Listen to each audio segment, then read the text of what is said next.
this thing from Catherine Maddox. She writes, on Elon's guns and cans of Diet Coke tweet, Mickey, Bob is right. You know I adore you. She's talking to you. But trust me, Bob wins this one. When I saw that tweet, my gut reaction was, wow, this is a repulsive show of support for guns by the head of an influential social media site. Ew. And it conveyed a bro-like, casual take on a serious, very serious, and consequential topic. Given the state of gun violence and mass shootings in America, it was deeply disturbing. I'm like most people in America, in parens, if a little quirky and weird. It made me want to get off Twitter for good. And by the way, most people saw that photo and thought it was a real gun. Bob wins. I rest my case. I thought you made a good case. Somebody else said I won, but the others who disagree said, well, but it was obviously a fake gun. And I must admit, it didn't. My first reaction was, that's just a fake gamer gun. But my first reaction was, gee, Elon Musk is so paranoid. He keeps a gun by his bedside for protection, which is perfectly legal. I don't think he was encouraging people to go out and buy guns and shoot people. No, but in the current environment, I mean, for example, a guy replied to him and said, and got like a ton of retweets and said, you know, my daughter was killed by a gun, and posted a picture of her. And by the way, Elon himself had tugged on the same heartstring not long ago. Remember when he said, what was it? When he said, I held my dying, he lost some child at childbirth, I guess. Did you see this? Yes, his wife now says she was holding the child, his ex-wife. Well, anyway, what was the issue? Oh, it was why he was getting rid of Alex Jones, because Alex Jones trivialized the death of children. It's Sandy Hook.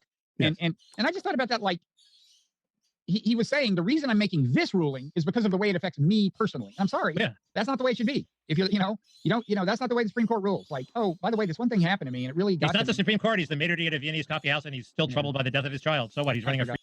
Okay, so this is Mickey Kaus's understanding of the Elon Musk era on Twitter, that Elon Musk is like someone running a Viennese coffee house. And so you can't diss the proprietor who's operating this coffee house, but within the rubric of this particular coffee house, there's more freedom of expression. It's like a high-level salon, and I think that's accurate. And so Robert Wright here is presenting the classical liberal approach that you should always calibrate what you're saying to how it could affect or how it could come across to many different audiences. So it should always be reflexive. Understanding how what you're putting out there reflects on you, how it may be experienced by other people, right? This is the modern liberal approach, highly reflexive, highly considerate of how different audiences may experience what you're saying or tweeting, as opposed to the traditional approach, which is a man's home is his castle. Man has a right to say what he wants, to say what he feels. He doesn't have to calibrate everything he has to say depending on how it might be interpreted by 100 different audiences, right? So one is the traditional conception of the self. It's like a man's home is his castle. He has the right to say what he wants. Then there's the modern liberal secular approach that you should always be calibrating what you say to how it might affect different audiences. So it's like the difference between old-fashioned, Lord of the Manor morality, where the Lord of the Manor gets to say what he wants to say in his own manner, versus court morality, right? Where you have to constantly calibrate what you're saying according to the changing whims of court and how it may be received by different factions of court. So the modern left liberal conception of the self and how we should operate is that we should operate as though we're a court, and we should consider how different, factions, different audiences may feel or interpret or understand what we're saying, as opposed to traditional Lord of the Manor morality, where a man in his own manor has the right to say, what he feels and what he believes, and gets to tweet a picture of what's on his nightstand without worrying about how all these different audiences will respond. Your place than it was before. Well, anyway, it turns out, okay. So back to David Bauer writes, this episode, wow, Bob really got under my skin in this one. His panic over Elon Musk's tweet was too much. It reminded me of the concerned parents throwing a fit over seeing Janet Jackson's breast at the Super Bowl. That reminds me, I'd like to say a few words about Janet Jackson's breast at the Super Bowl.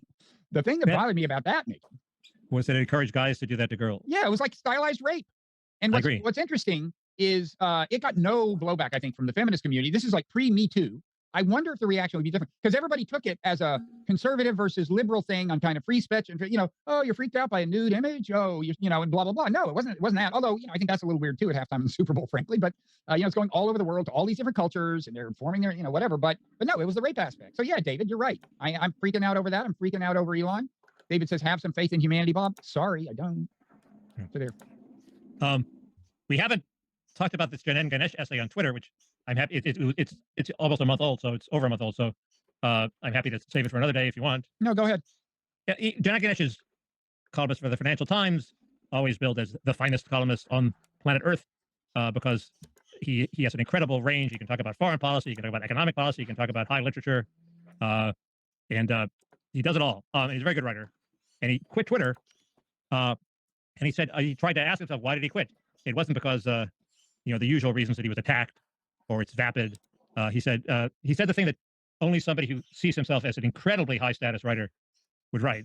Said the site reeks of low status, and What?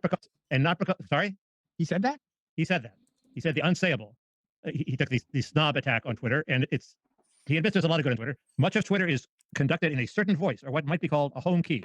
Some would describe it as twee or beta, but it is easier to cite examples than to name it. Here are a few: quaint bios, tea enthusiasts, cultural references to the science fiction or superhero genres, self-mockery about bad dates and social awkwardness, jargon, performative, in quotes, gaslighting that people with a healthy distance from politics don't use or understand.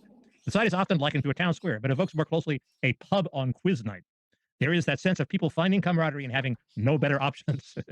There is some sublime humor on there, but it is the humor of consolation. This guy sounds kind of like an asshole. Well, he has the balls to be an ass to make the asshole argument, which is alpha males don't do Twitter. And although you can see that some do, and I just think I disagree with him, but he's getting at something. There is sort of like this, like, you had nothing better to do on Saturday night than tweet aspect to certainly my tweets. And he admits that he's. Yeah, and Glib Medley says there's probably an analogy available with Twitter manners and how roughing the quarterback has changed. So the new Twitter manners, favored by the globalists, by the liberals, by the leftists, by the moderns, by the secularists, is that you should always consider how your tweets come across. And so for people on the liberal left, right, the moderns, the secularists, right, they have their own partisan perspective, right? They think they're above and beyond partisanship, but they're not. It's just that the traditional, the conservative have a cruder hero system, right? We believe in God and country, for example. We believe in our religion. We believe in our community. We believe in our people. This is a crude hero system. But the liberal left, right? They have their own hero system.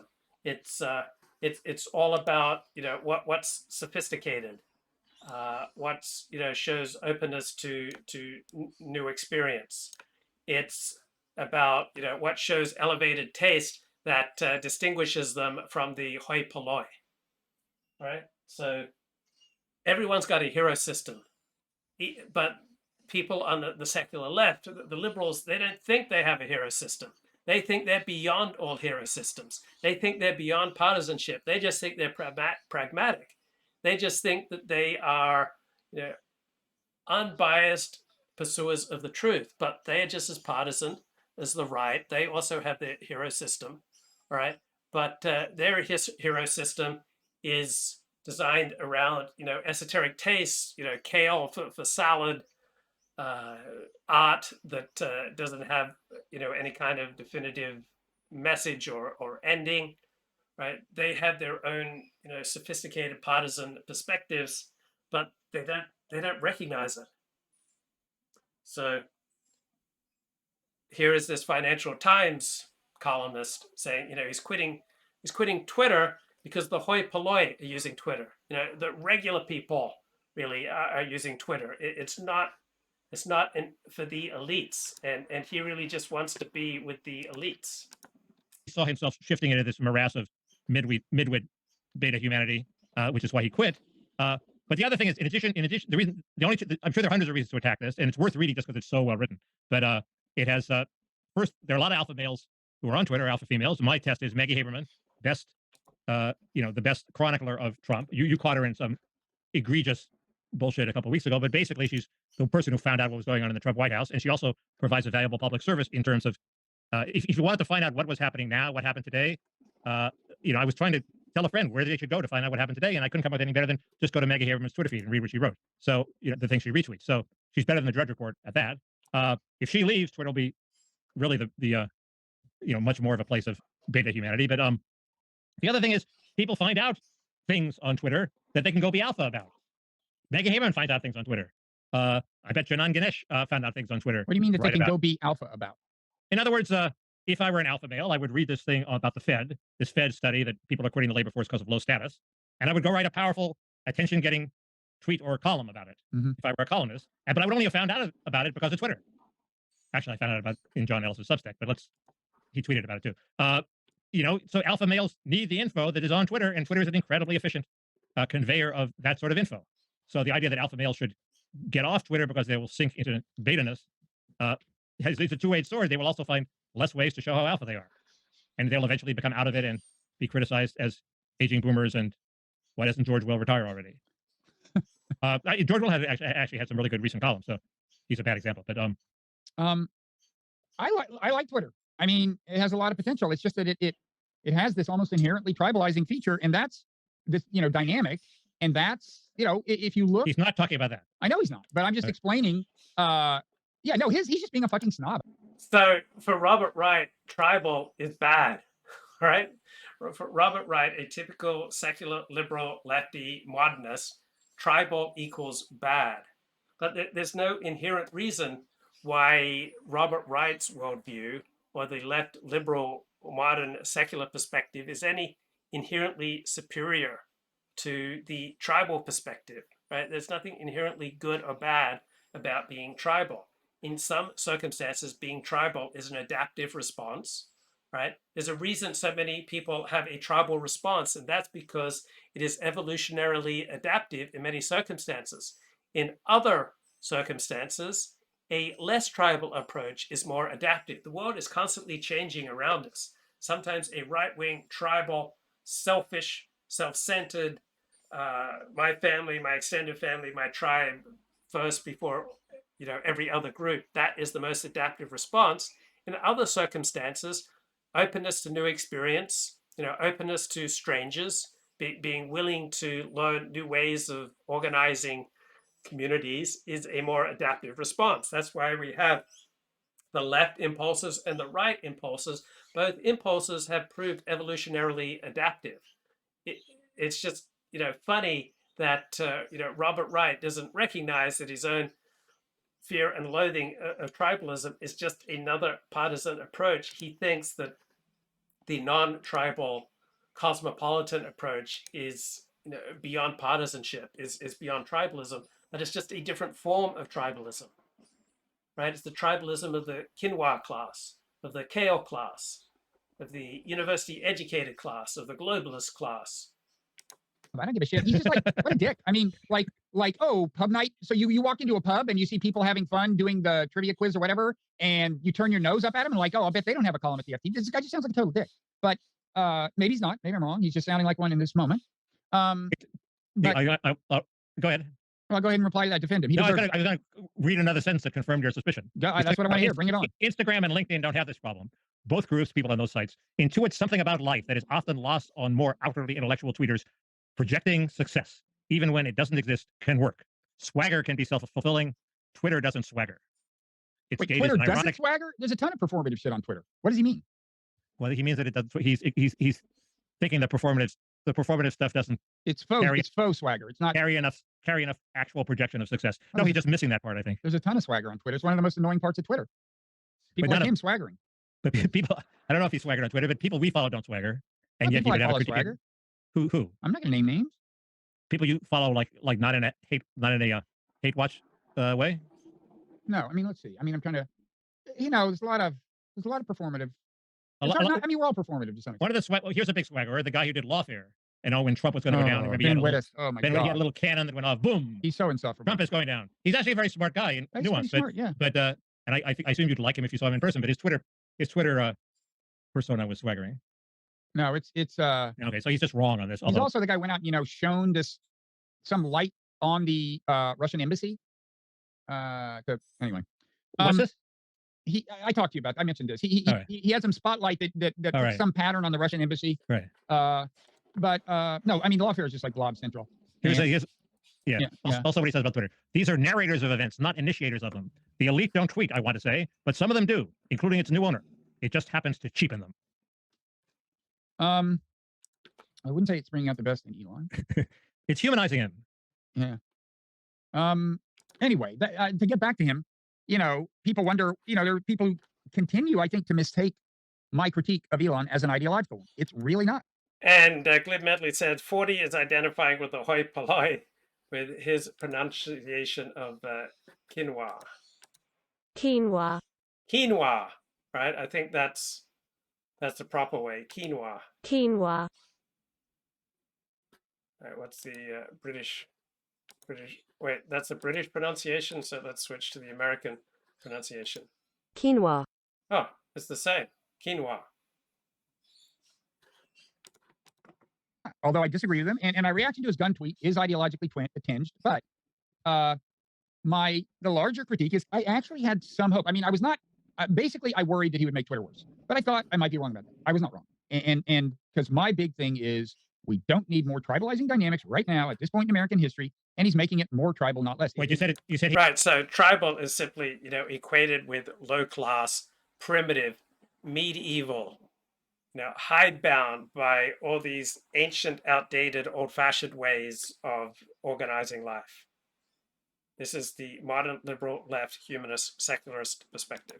He's made Twitter worse? Yeah. Oh, I don't think so. I think the left now knows that it has to actually talk to the right. What's the evidence of that? I have no evidence. I'm just fantasizing about. No, I think it's the opposite. He's alienated. He's giving the left more reason than ever to think, no, because he is, he's the new Trump. He's the person who can make you hate whole new things because they're associated with it. It's like the way the left suddenly became vehemently anti-Russian because Russia became associated with Trump. Musk is like that. He's gonna stigmatize the right even further in the eyes of the left. By the way, he has contributed a lot to the recent surge of interest in negotiations. So not completely evil. Yeah, he tweeted that thing. This is my proposed negotiated settlement for Ukraine, and he got a lot of shit for it. And that reminds me, tomorrow I'm debating. I did this thing I do every once in a while, but sometimes it's. Okay, so I've been spending a lot of time with family and relations and with other people, and there's something about family and Christmas and familial obligations really cut into my live streaming. But at least we're here together, and let's have a look more closely at this Financial Times columnist, Janan Ganesh. The real reason to get off Twitter isn't the abuse or the misinformation; it just reeks of low status. Yeah, but low status according to whom? We all have different ways of understanding status and seeking status. The reason to quit is not the nastiness, but the opposite. Twitter is a comfort zone. Well, when people are pretty harsh about things, you tweet. How is that a comfort zone? What is an original but plausible thought about Xi Jinping? A China hobbyist on a lunch break at a bank will tweet a thread's worth of them. So no, Twitter isn't vapid, nor are other criticisms of it much fairer. There are some spiteful users, true, but the taunts of strangers, not threatening, should be water off a duck's back. It is a font of misinformation, yes, but the demand for fake news, that is human credulity, is more troubling than its supply. Why then did I quit? Why have I encouraged others to follow, regardless of Twitter's owner? Years passed before I could define the answer in clear terms. The site reeks of low status. Do you agree with this? I don't agree, but I love it that someone's making this case, because I think status is the most important part of daily life that gets the least honesty and the least attention. And not because it is free. Much of Twitter is conducted in a certain voice, a certain home key, twee or beta. Right? There are quaint bios, tea enthusiasts. There are cultural references to science fiction or superhero genres, self-mockery about bad dates and social awkwardness. It depends on who you follow. I follow a bunch of neuroscientists. They're not like this.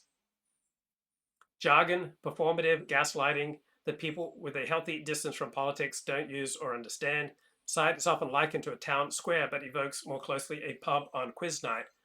Well, some pubs on quiz night are awesome. There is that sense of people finding camaraderie and having no better options. There is some sublime humor on there, but it is the humor of consolation.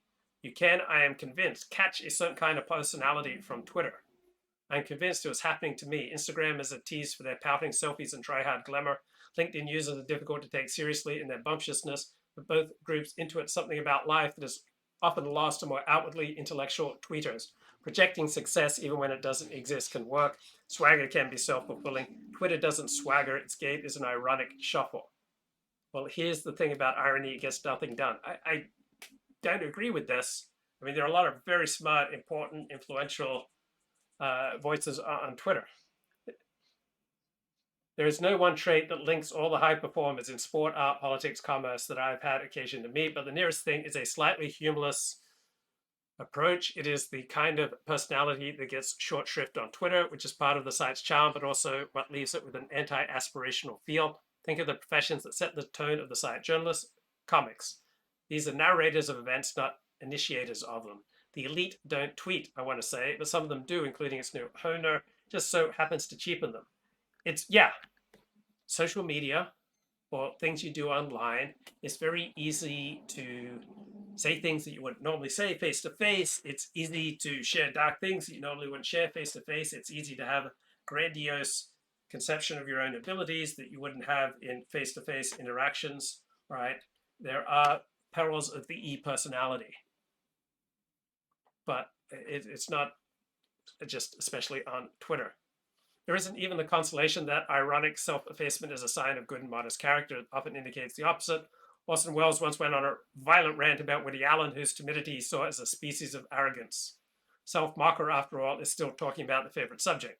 There's such a thing as ostentatious humility, and it is all over Twitter. Won't save your reputation that you yourself don't tweet the tweet stuff. You'll be tainted by association on a platform where 812,000 people follow someone pretending to be the Downing Street cat. What is worse, you might join them over time. Prolonged social media use is mind shaping. Yes, everything we do is mind shaping. You can, I'm convinced, catch a certain kind of personality from Twitter. Yeah, just doing anything online. Right? All the peer pressure is to be a massive mocker of things, including yourself, so you affect that tone until it becomes your personality. The site's reigning atmosphere of domestic mediocrity sucks you in until one night you curl up in front of a TV series and live tweet it. Critics of Elon Musk say that selling the right to a blue tick will make Twitter uncool. Make it uncool. Right. He's already convinced that it's low status and uncool. So I'm glad that this Financial Times columnist has made the case. But meanwhile, let's get some Mark Shapiro here talking about 19th century Orthodox Judaism and its response to the rising Reform movement with this kind of celebration style of worship. And this one particular Orthodox rabbi is arguing you shouldn't be happy when you're talking to God and confessing your sins. He explains that no. And if you look at the Shulchan Aruch, it's, I'll read it for you here, in, let's see, 15th century compendium of Jewish law. I forget now where it's, he'll cite it a little later, but it's not, no, what he says is that this is only for before you pray. You're supposed to have that in your mind. You're supposed to feel good and happy, but not during the actual prayer. And in fact, that's the lashon, as I recall. He says, if you look in the Tzadi Gimel, he says, for an hour before you daven, you should yichavin libo, you should have your mind in a certain way, and then it goes on and talks about how you should have simcha. But this is in the section Kodem Shis Tova, and then you have simcha going divrei Talmud Shel Torah. So he understands this all referring to before davening. And what do you do during davening? He says as follows: if you go before a human king, he says, if you come before a human king to fall for your life because you sinned against him. Imagine, he says, this is the bottom line of he says, if you come before a human king to plead for your life and repent for your sins, and you come before him with musical instruments, he's going to be furious. Can you imagine? You come before the king and you're asking him, please spare our lives, let us live in peace, etc., and you come with musical instruments, he'll think you're crazy. Simcha mazo. What does simcha have to do with when you have bechi, crying, and tachanunim? But in a time where you don't have an avon, a sin, then you can come with shir. So, for example, at a simcha, at a wedding. But davening, you're going to be happy? No, you need to be quiet and fearful. That's what davening is. And then he goes on, certainly when it deals with God. When the Beis HaMikdash was around, he goes on, when was it possible to do simcha? You have a simcha space shaleva, for instance, etc. Then you had a great simcha. However, from the day that the Beis HaMikdash was destroyed, and no more Ruach HaKodesh and no more Devuah, the only way we can repent is through our prayers. And how can you? How can you come before him with shir and klei zemer? It's almost like he's saying you can't come before him singing. Because if you're coming before a king and you're pleading for your life, would you sing also? No, you wouldn't sing. But that's his lashon. It's as if the Nesivos is saying if you think of prayer this way, that it's just pleading for our life, then what are you singing for? He says, Ein anu rishayim rakasader shivcho ispalo b'derech hachoped ifnei melech b'zar v'dam. He says our davening before God should be no different than our requesting things, praying for our life before a human king. Because only when you're at a chasana, then that's the mitzvah to rejoice. But other times, absolutely not. Masha ein came b'tefillah. So he says there's no question that this is not, God does not want this. And then he goes on to say that's just during the week. You can't ever have a musical instrument show. On Shabbos, he goes on that it's forbidden. Sorry, etc., etc. And then he does the point I mentioned about what does it mean? Although I don't think that's the pshat necessarily. I'll give you an example of something else where I don't think necessarily what he's saying is the pshat. Here, I'll show you. He quotes an example where it says where Abaye was sitting here, and this is Brachos 30b. The Gemara relates Abaye was sitting before his teacher Rabba, and Rabba saw, they should have put an H at the end, it's Rabba, and Rabba saw that he was exceedingly joyful. He said to Abaye, it's written, rejoice with trembling. One's joy should not be restrained. So he's saying, he's saying this. From here you see that we shouldn't really have joy, and he says the most joy is with klishir. So if Rabbah tells Abaye he shouldn't be so joyful, then kavachomer we shouldn't have musical instruments. That makes us have joy. But I mean, I don't know what one thing has to do with the other. But that's his argument. And then he continues. Look, this is a very austere approach to prayer. Can you imagine getting up and telling people today, when you pray, you shouldn't have simcha, you shouldn't have song, you should feel as if the sword is hanging, Damocles' sword, is hanging right over you. That's not what we do. You don't need to walk around with a guitar and a saxophone like you saw 2 weeks ago or last week to understand. I mean, that we have singing, we get into it this way, and we all know that if we're going before Putin, he decides to turn on the Jews and they have to send Rabbi Lazar there, to try to, request mercy on the Jews. He's not going to come with and start singing before Putin or anything like that. But music is not something new. We've been singing music for a long time. It's not just in the Beis Hamikdash. But you see how his conception of prayer. And then he goes on and talks about the importance of belief based on faith, not seichel. We don't need to get involved with that. And then he concludes, and this will be the last thing, and this will be the last of the letters we look at today. Let's see, pull it up here on page 80. He concludes as follows, and this is in the Nesivos.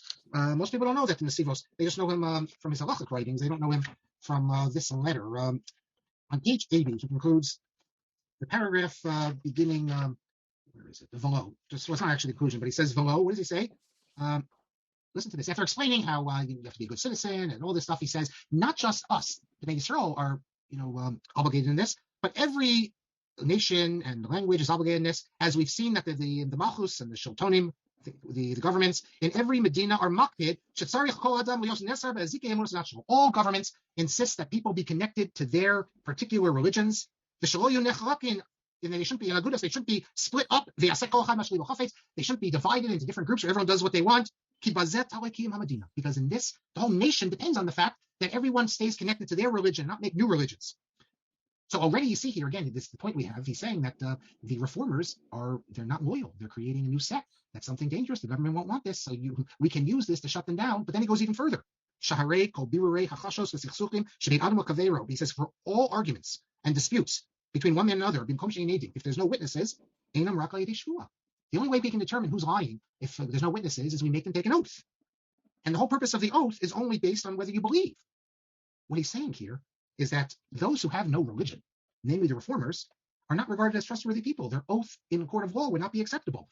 He's saying that the reformers can't be good citizens because they don't practice Judaism. They don't practice a real religion. They invented some religion. But that also means that they're a danger to the functioning of society because you can't trust them. Because when everyone goes to court, you can't believe their oaths because they're not believers. This is like Masira, you could say, but in the reverse. That he's being Maser, the reformers, that he thinks it's okay to be Maser them, to inform on them. And then we conclude in the paragraph, the last full paragraph, he says, just like we believe that God controls the world, so we believe that the king and the government is the chosen one of God. And just like we ask in our prayers to rebuild the temple, so that we can observe the mitzvahs the way we should, and receive the Shekhinah again, and everyone will be gathered in the land of Israel. So too, we request in prayer the welfare of the kingdom, because that's basic. We can't observe our religion without a government that runs things smoothly and properly. And he concludes, in sum, in our prayers, there's no opposition to the peace of the Malchus Shaloma. Its peace is our peace, because the reformers were arguing that we need to say, if we want to be loyal Germans, we don't believe anymore in a return to the land of Israel. Our messianic era is here in Germany. And the implication is that if you're hoping to be redeemed and brought to the land of Israel, then you're not really a loyal citizen to Germany, because your loyalty is to this far off messianic kingdom that's going to come. So you see the Nesivos here says just the opposite, that we are very loyal to the government. And this is a response, of course, and an explanation as to why we can pray to return to Zion and still be loyal to the government. I think it's also, you can see that this is like, it's very spiritual messianic hope. It's not naturalistic in any way. So we will end here. What we're going to do next class, we have one more letter to finish out the book, and that's the Chasam Sofer. And then we're going to move into the Chasam Sofer's arguments, because in many ways, as I said, he is remembered as creating the response to the Reform, and he has a few letters, and each letter needs to be looked at carefully. We'll begin by looking at the, if you can believe it, Aaron Chorin is forced to retract. It's a short-lived retraction, but he retracts, and we'll see that next class. So now I want to let me take the questions. Time really flies when we're having fun. And Barry Hartman says, yeah, the Leventhal book's a phenomenal book. Well, I only read the memoir. Now maybe I think I should read some of his sermons as well, but the memoir is nice. And Susanna doesn't think it's cute. I think I said it's cute. When you read polemics, as I do often, it's all cute because I don't take any of them seriously. In fact, with regard to Schechter, I'll just tell you. Yeah, that's a great point. He's saying when he reads polemics, he doesn't take any of them seriously. And I think we should have that same attitude, like the Ben Shapiro polemicist, the George Will polemicist, polemicists of the left, polemicists of the right, most pundits are polemicists. They're cute, all right? They're children playing, all right? We don't need to take polemics seriously, all right? It's just silly performance. Okay, so I'm reading this terrific book, Seek and Hide, The Tangled History of the Right to Privacy by Amy Gajda, so former journalist turned university professor.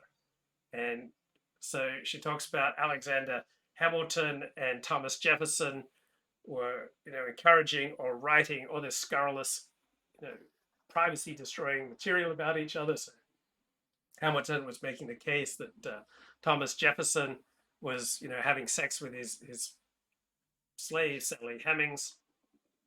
And at this time, there was an offense called truthful libel. So even if you're saying something that was truthful, if it was hurting someone's reputation, right, you could be convicted. So we think, oh, First Amendment is right there at the beginning of the United States. Like we think, oh, a publisher could, publish anything that was true. The freedom of the press is essential to a free state. But in the 18th, 19th century, if a publisher put something out there that was improper, mischievous, right, truthful libel, right, he would have to take the consequences of his own temerity, right? So this included the publication of embarrassing truth, tidbit about a husband who'd been unfaithful and suffered his wife's response, right? According to both English and early American law, right, this was punishable by criminal and by civil proceedings. So the greater the truth, the greater the libel, they used to say. So libel and truthful libel, these are common law concepts. They're not from the Constitution, right? They're judge-made law. It's a type of law that developed through the courts, and one that would be every bit as precedential as laws passed by legislatures, just not as instantly sweeping. So truthful libel wasn't all that controversial in the 18th century, 19th century, into the 20th century. So the First Amendment's promises of freedom of speech and freedom of the press, right, they didn't really fit into the landscape back then in the 18th and 19th century, right? These principles did not have the same reverence or power that they do today. So they were there on the books, all right? They were de jure, but they weren't de facto. So people were still figuring out what these promises meant. And the Bill of Rights applied only to the federal government. It didn't apply to the states and not to individuals or to private enterprise. So words on paper that seem to us absolutist, like no law should abridge the freedom of speech or the freedom of the press, weren't quite so protective of speech or the press after all. Now, you had the development in the 19th century of the penny press. They started tempting their readers with scandalous and sensational stories that invaded the privacy of private relationships, and the courts pushed back. So with people like Louis Brandeis, the US Supreme Court Justice, right, they believed that the elites understood what was best for society. So it was the elites who drove the need for truthful libel laws and the prosecution of the press for violating people's privacy, right? The elites understood that they knew what was best for society, and they were therefore the best persons to make this sort of thing, get punished. So the ignorant and the thoughtless, right? Those who read newspapers from the lower classes, right? They came to believe that newspaper gossip was important news, and this fluff filled their brains. It just dwarfed their thoughts and aspirations. But thinking people, the elite needed to step in to take action to protect the naive and the lower classes who could afford but a penny for a newspaper. And in doing so, the thinking would protect society itself. So 1891 is the first time you have a justice mentioning the right to privacy in a concrete way for the first time in a tort context. A tort is a civil proceeding where you sue someone for damaging you. So this case involved a woman injured on a train who refused the defendant railroad company's request that she submit to a surgical examination. She had the right to be left alone. She had the right to keep her nude body to herself, the justices decided, and they mentioned the right to privacy, the inviolability, the dignity of the person. This was sacred to and guarded by common law. Now, the people who most push for privacy laws and protection of the private tended to be elites with lots of things to hide, like President Warren Harding. He praised journalists who developed a privacy code, right? And after he died, one of his mistresses published The President's Daughter, right? An account of her affair with Warren G. Harding, including the fact she'd fallen in love with him when she was 13. Their first kiss was when she was 18. Warren Harding was in his early 50s. He was a US senator. He invited her up to a New York hotel's bridal chamber so that their discussion of a possible job and her admiration of him might continue without interruptions or annoyances. So yes, wouldn't it be nice to have a fancy private hotel room where 18-year-old women could come up and express their admiration for you without interruption or annoyances?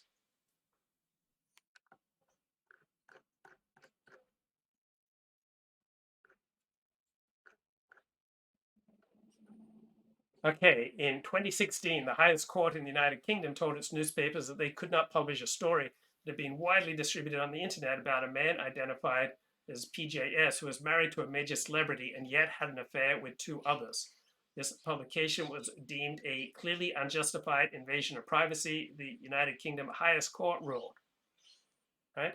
The United States didn't have a problem with this publication, so the National Enquirer published that this man was Elton John's husband, David Furnish.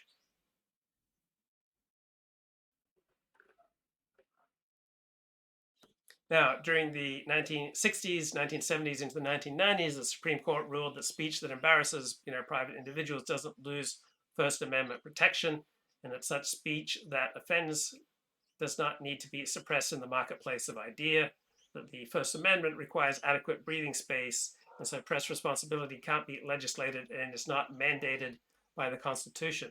And so due to all these court rulings in favor of journalism, you then had a flood of complaints and reactions as journalists became increasingly less responsible. So journalists increasingly felt that they, had the right to publish anything. And so then eventually judges start pushing back in the 1990s into the last 40 years, pushing back, restricting press freedoms and making more and more rulings in favor of privacy because journalists were abusing their First Amendment rights and privileges.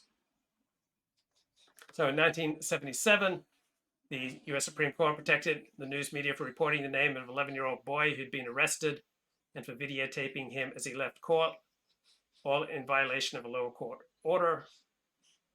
In 1979, Supreme Court held that the media could not be punished for publishing the name and photograph of a 14-year-old boy who'd shot a classmate. In 1989, the court decided that a newspaper would not be liable for publishing the name of a living rape victim.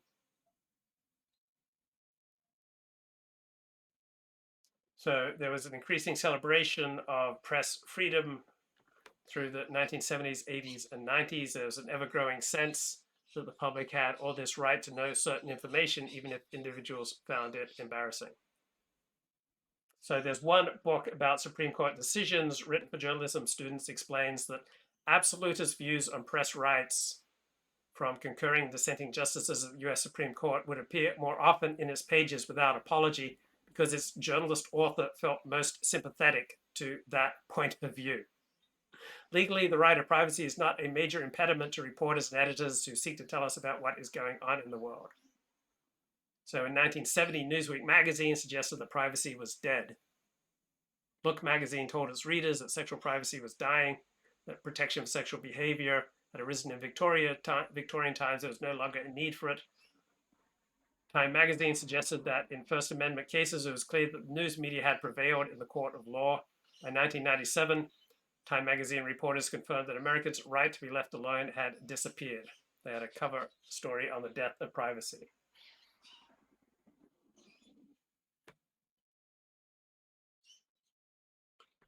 Okay, let's play a little bit more here from Mark Shapiro. All right, Erev Tov, everybody.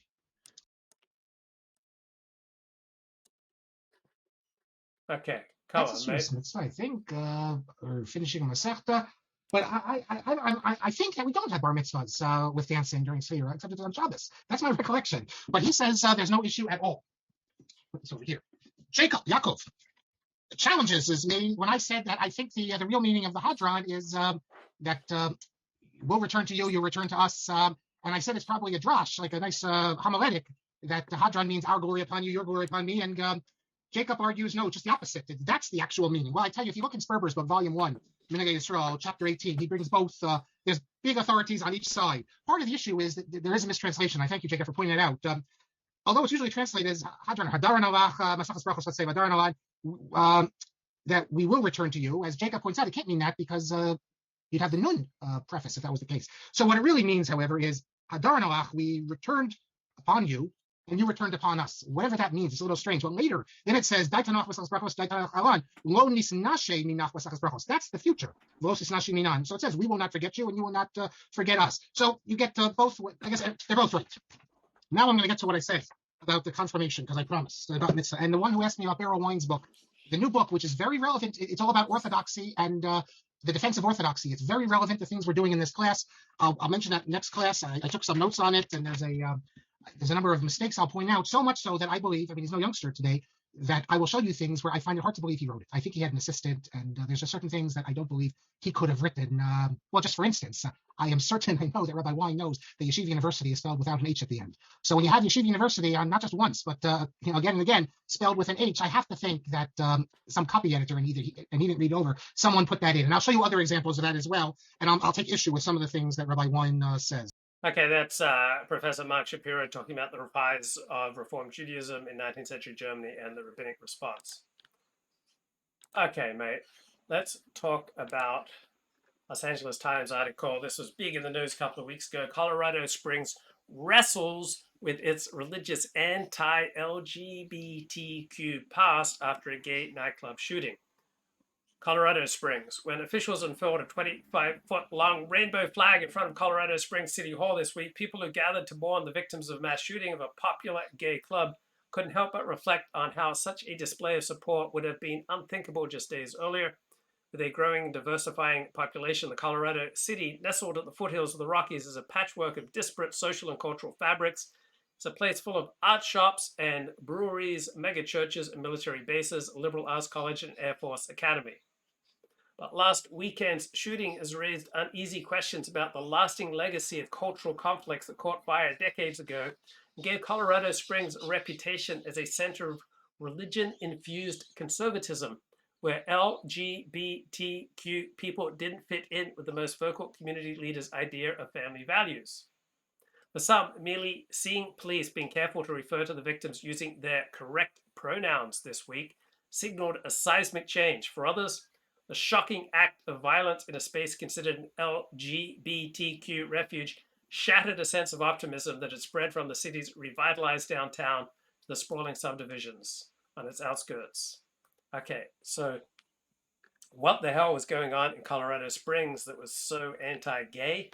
And Ronnie Goodman discusses it in his great work in progress, The Conservative Claims of Cultural Oppression, the Nature and Origins of Conservaphobia.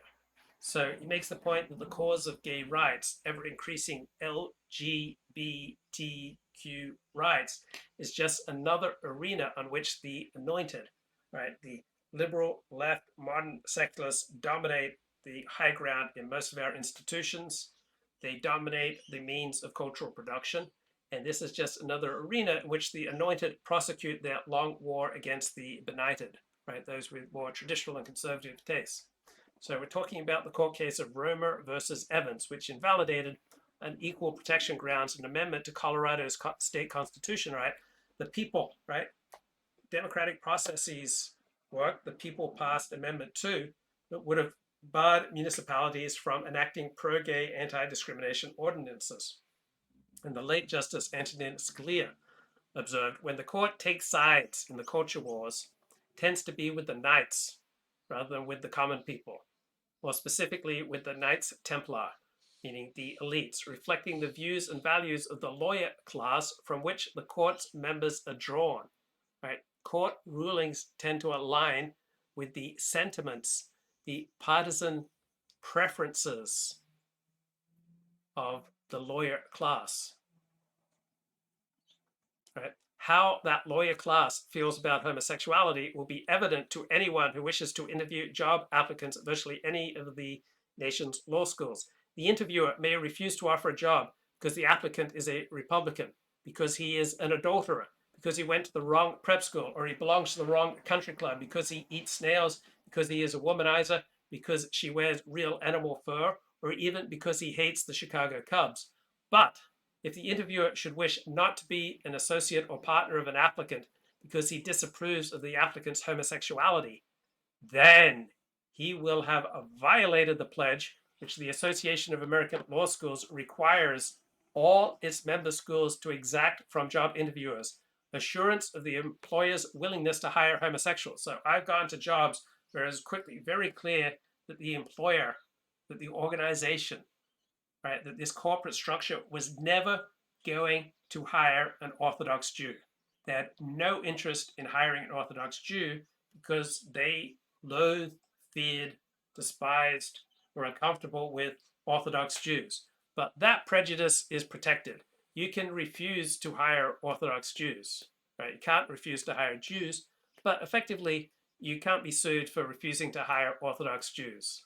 So if you go to, I've gone to many a job interview wearing a yarmulke, and probably 2/3 of job interviews just write off, they will not hire you because you wear a yarmulke. But that prejudice is legally protected, right? So this law school view of what prejudices must be stamped out may be contrasted with the more plebeian attitudes that apparently still prevail in the United States Congress, which has been unresponsive to repeated attempts to extend to homosexuals the protection of federal civil rights laws. So apparently members of Congress are free to discriminate on the basis of some sexual orientation when it comes to hiring staff.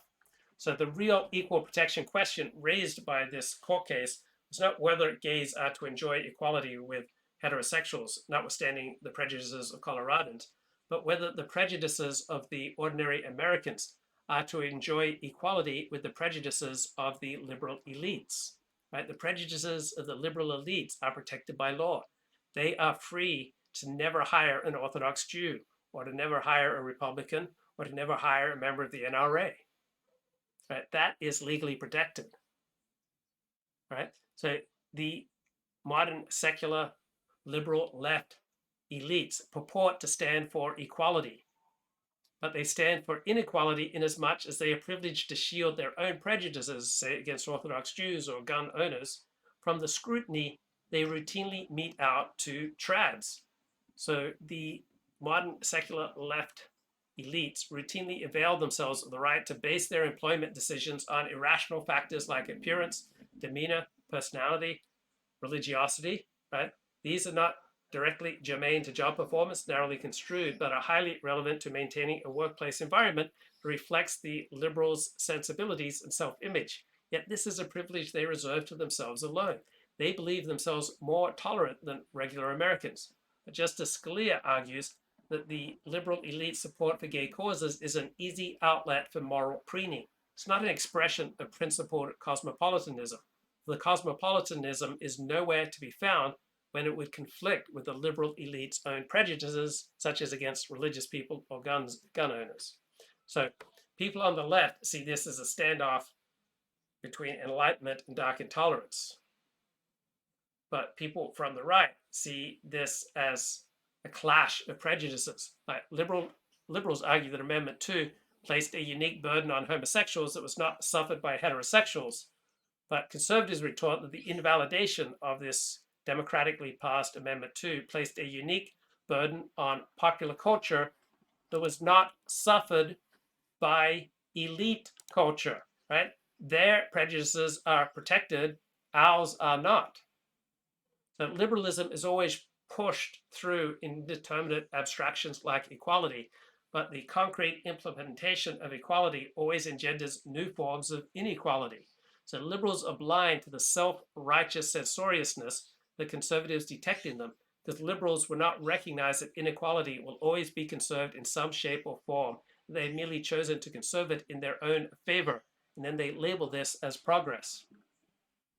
Right, so the court's decision to invalidate Colorado's Amendment 2, designed to preempt local laws prohibiting anti-gay discrimination, betrayed the law school view of what prejudices must be stamped out. It ratifies a state of affairs which the liberal elite can indulge their own arbitrary prejudices in employment decisions while preventing the common people from doing the same. So the equal protection problem posed by this case was not between gays and straights, but between the liberal elites and regular Americans. It's not about protection against prejudices, but about protection of the right to indulge in prejudice. Angus says, it's absolutely true about the lawyer class asserting incredible power to circumvent the will of the people.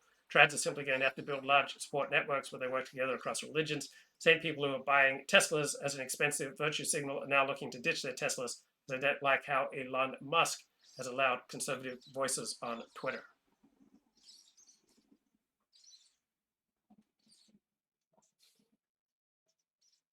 So you can call this the meta-equal protection problem, right?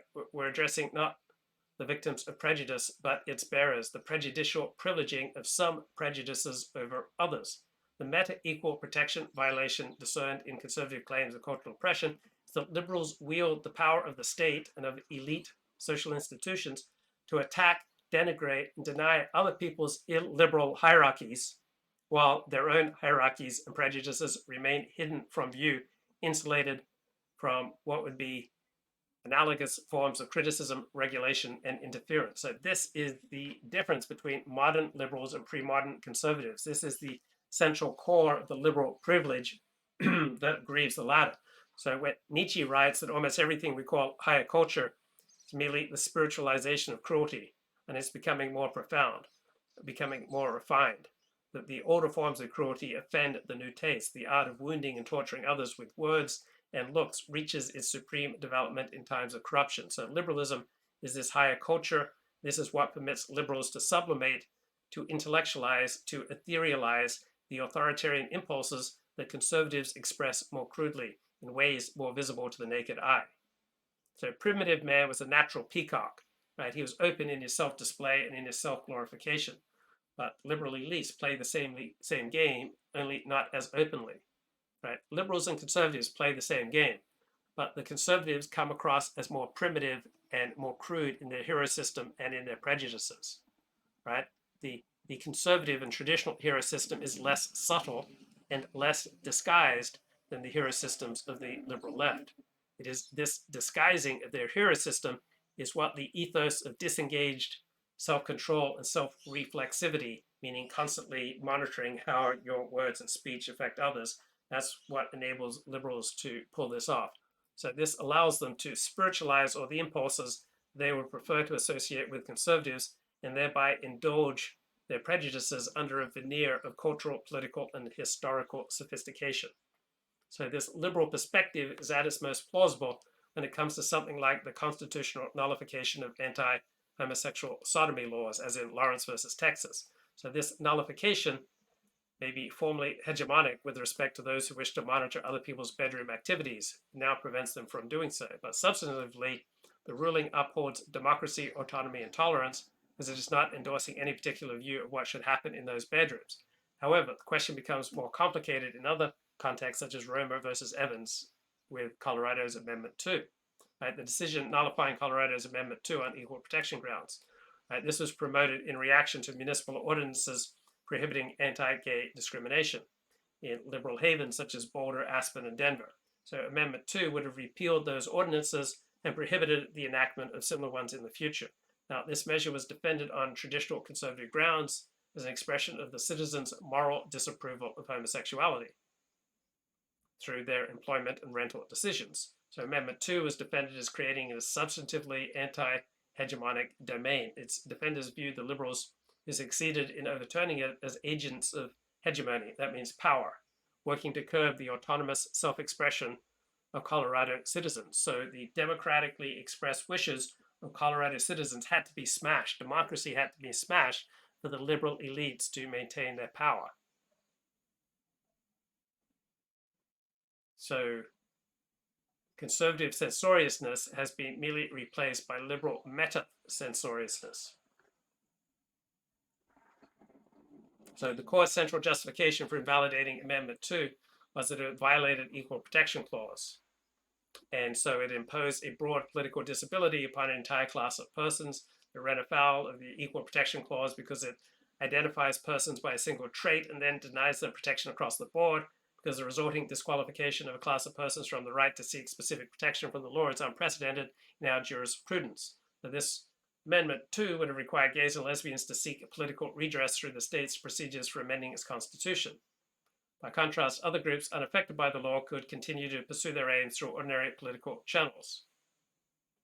So the central issue then was not the rights conferred by Amendment 2, the right to discriminate against gays and lesbians with legal impunity, but the rights withheld by it, the rights of gays and lesbians to rescind the rights conferred, which the court judge had been unfairly burdened.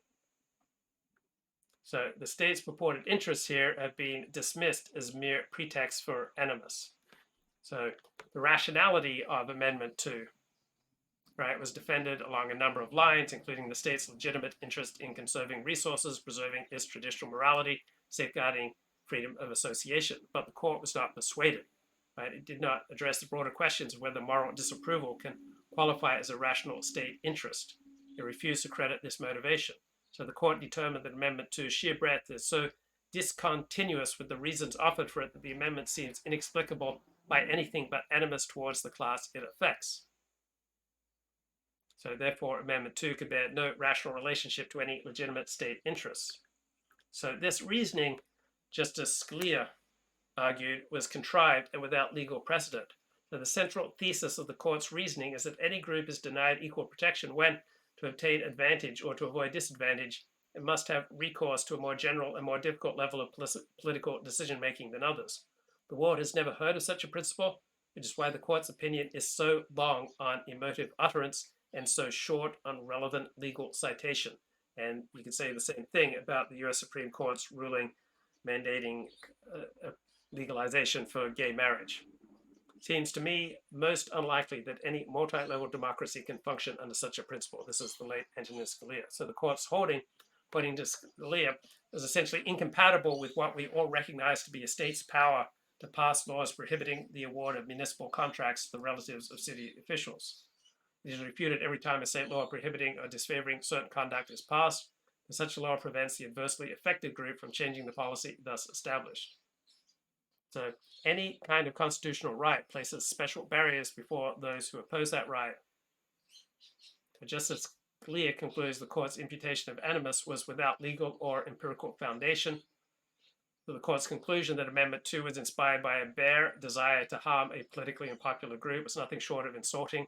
It's just an expression of the law school view of what prejudices must be stamped out. So the prejudices of the elites are protected, prejudices and hero systems of ordinary Americans are continually restricted. So the court had simply taken sides in the culture wars. It had taken upon itself the responsibility of extirpating cultural values that did not resonate with the lawyer class from which its members are drawn. So the charge of animus is just the cultural imperialism of the liberal elites who indulge their own prejudices in their own hiring decisions, but they then deny this right to ordinary Americans whose tastes and values do not enjoy the same legitimacy. Right? We do not normally think of laws that regulate smoking or gun ownership or the receipt of municipal contracts as implicating what the court describes as a single trade of persons or a class of individuals. Right? The target such regulations appear to be activities or discrete benefits rather than persons.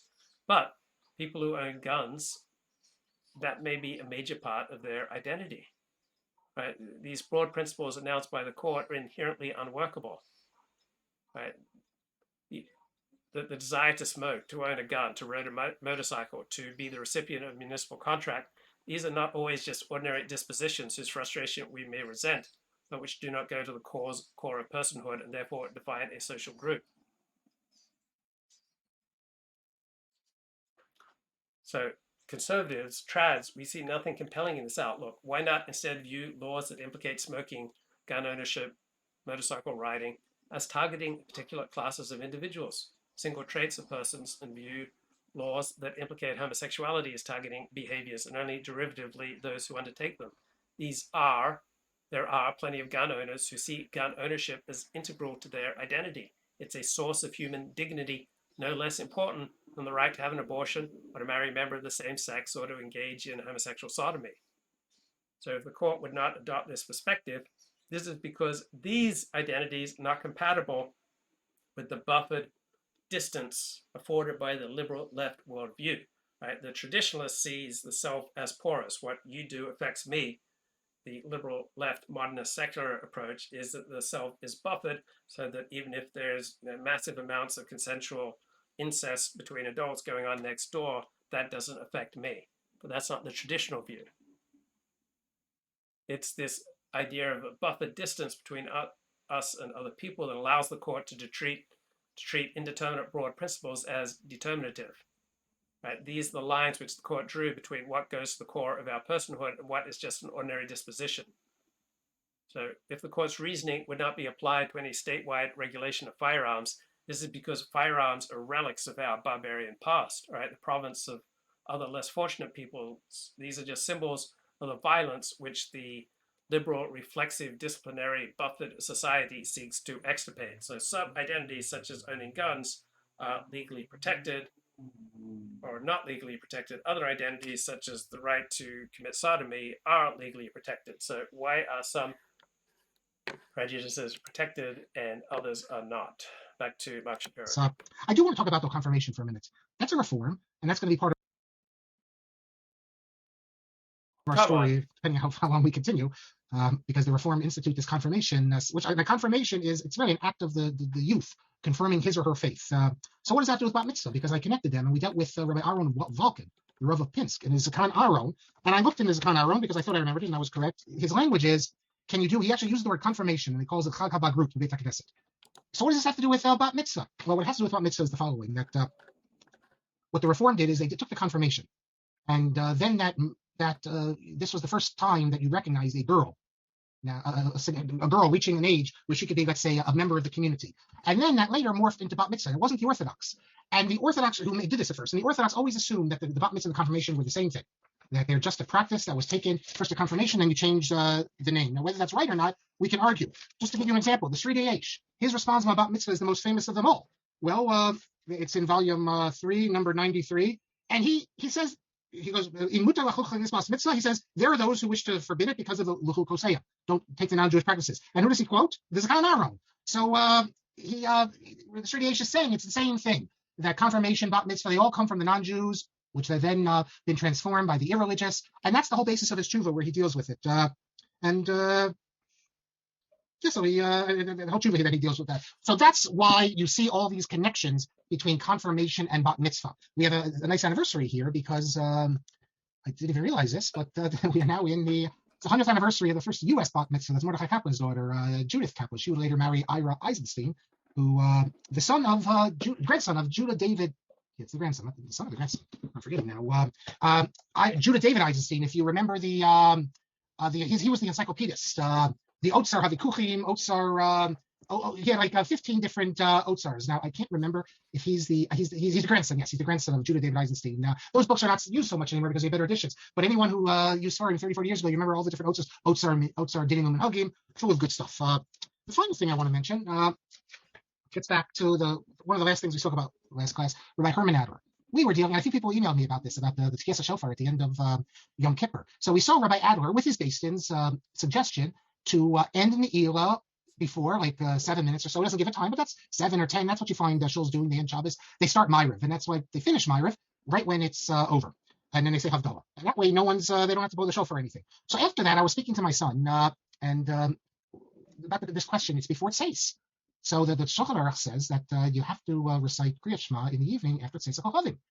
And yet I can say, and a lot of shuls start, some wait until Shabbos is over to do Ma'ariv, but lots of shuls, at least where I've been growing up, it's very standard. You start 7 minutes, 10 minutes, and then you finish up, but right when you get to the end, Noam or Aleinu, right when it's time for Havdalah. Some shuls I've seen where they start a little too early because someone's already carrying the Havdalah set, but it's not really, Shabbos isn't over yet. You still have 1 or 2 more minutes, so that's a problem. But it's very common. Now, I've never seen a rabbi tell the shul, Motzei Shabbos, when you start, let's say 7 minutes before Tzeis HaKochavim, you start Ma'ariv to repeat Shema Esrei.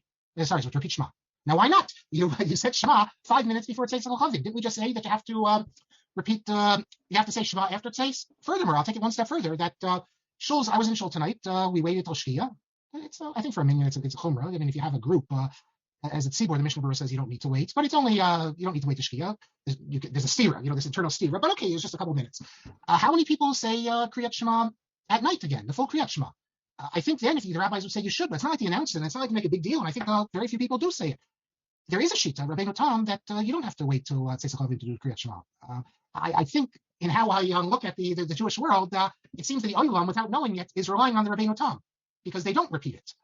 But I know the rabbis, at least my experience is, they do say you should repeat it, but they never say a word about repeating it after. I mean, you're having Ma'ariv, Shabbos is ending in 10 minutes. They never say to repeat it. So I was wondering about that. I actually sent to 3 online things, just these sites you can ask. One of them said, absolutely, you have to repeat, even though let's say Shabbos is over at 9 o'clock, you do Kriyat Shema at 8:55, you have to then repeat it later that night. Another one wrote to me, he's not clear, he doesn't know, because there are opinions that say this is earlier, and that just on Shabbos we extended a little. And then the third. So I'm loving it here in Tenem Sands, and as I walk about, I often encounter people say, oh, this is the greatest country in the world. Why on earth would you move back to LA? LA is filled with influences. LA is filled with drugs and crime and homelessness and social dysfunction. Like, why on earth would you leave Australia? And I would say one reason is that I like to talk to really smart people. I mean, for me, the equivalent of playing catch with Tom Brady, for someone who's just a giant NFL fan, is talking to someone with an IQ above 150. And I get to do that fairly regularly in Los Angeles. If I lived in Tenem Sands, I'm not sure there's anyone around here with an IQ above 150. But you have far more of these people in LA, and I get to interact with them. So that, for me, is absolutely thrilling. Right, just bouncing ideas off, listening to people who are incredibly smart, break things down, have perspectives that I never thought of. Right, that for me is the equivalent of playing catch with Tom Brady or getting a blowjob from a porn star. So I've been listening, of course, every day. I listen to 12-step talks, and I've been thinking about the importance to get outside myself. So we're suffering from an epidemic of loneliness.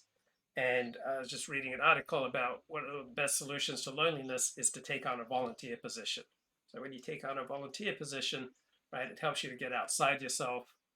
When you learn to take directions from a boss, from a family member, from someone above you, right, when you take directions from properly constituted authority, right, you also then get outside yourself. So I'm naturally incredibly self-centered, incredibly egotistical, narcissistic, grandiose. Those are my natural tendencies. So I find when I subordinate myself to taking directions from properly constituted authorities, that's really good for me.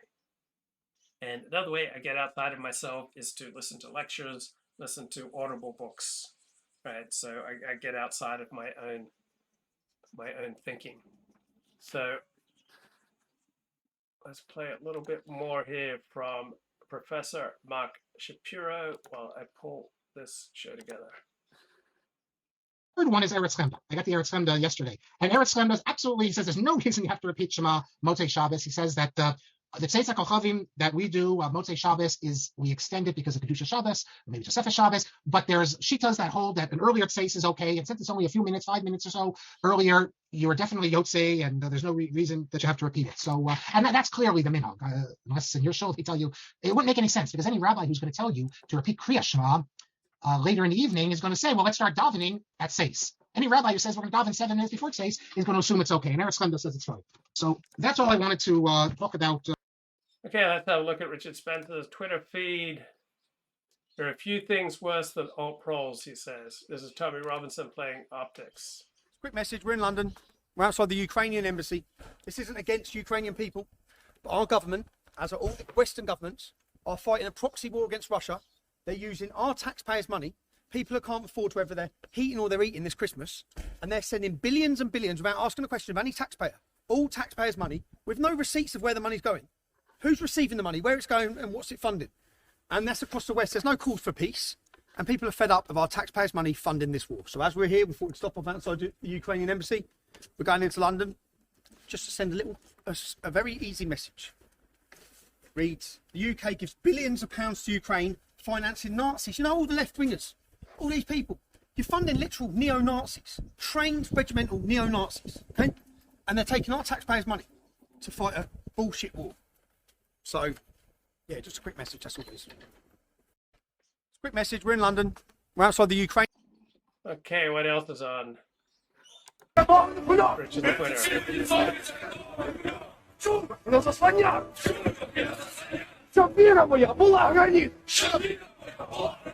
What's going on in Ukraine?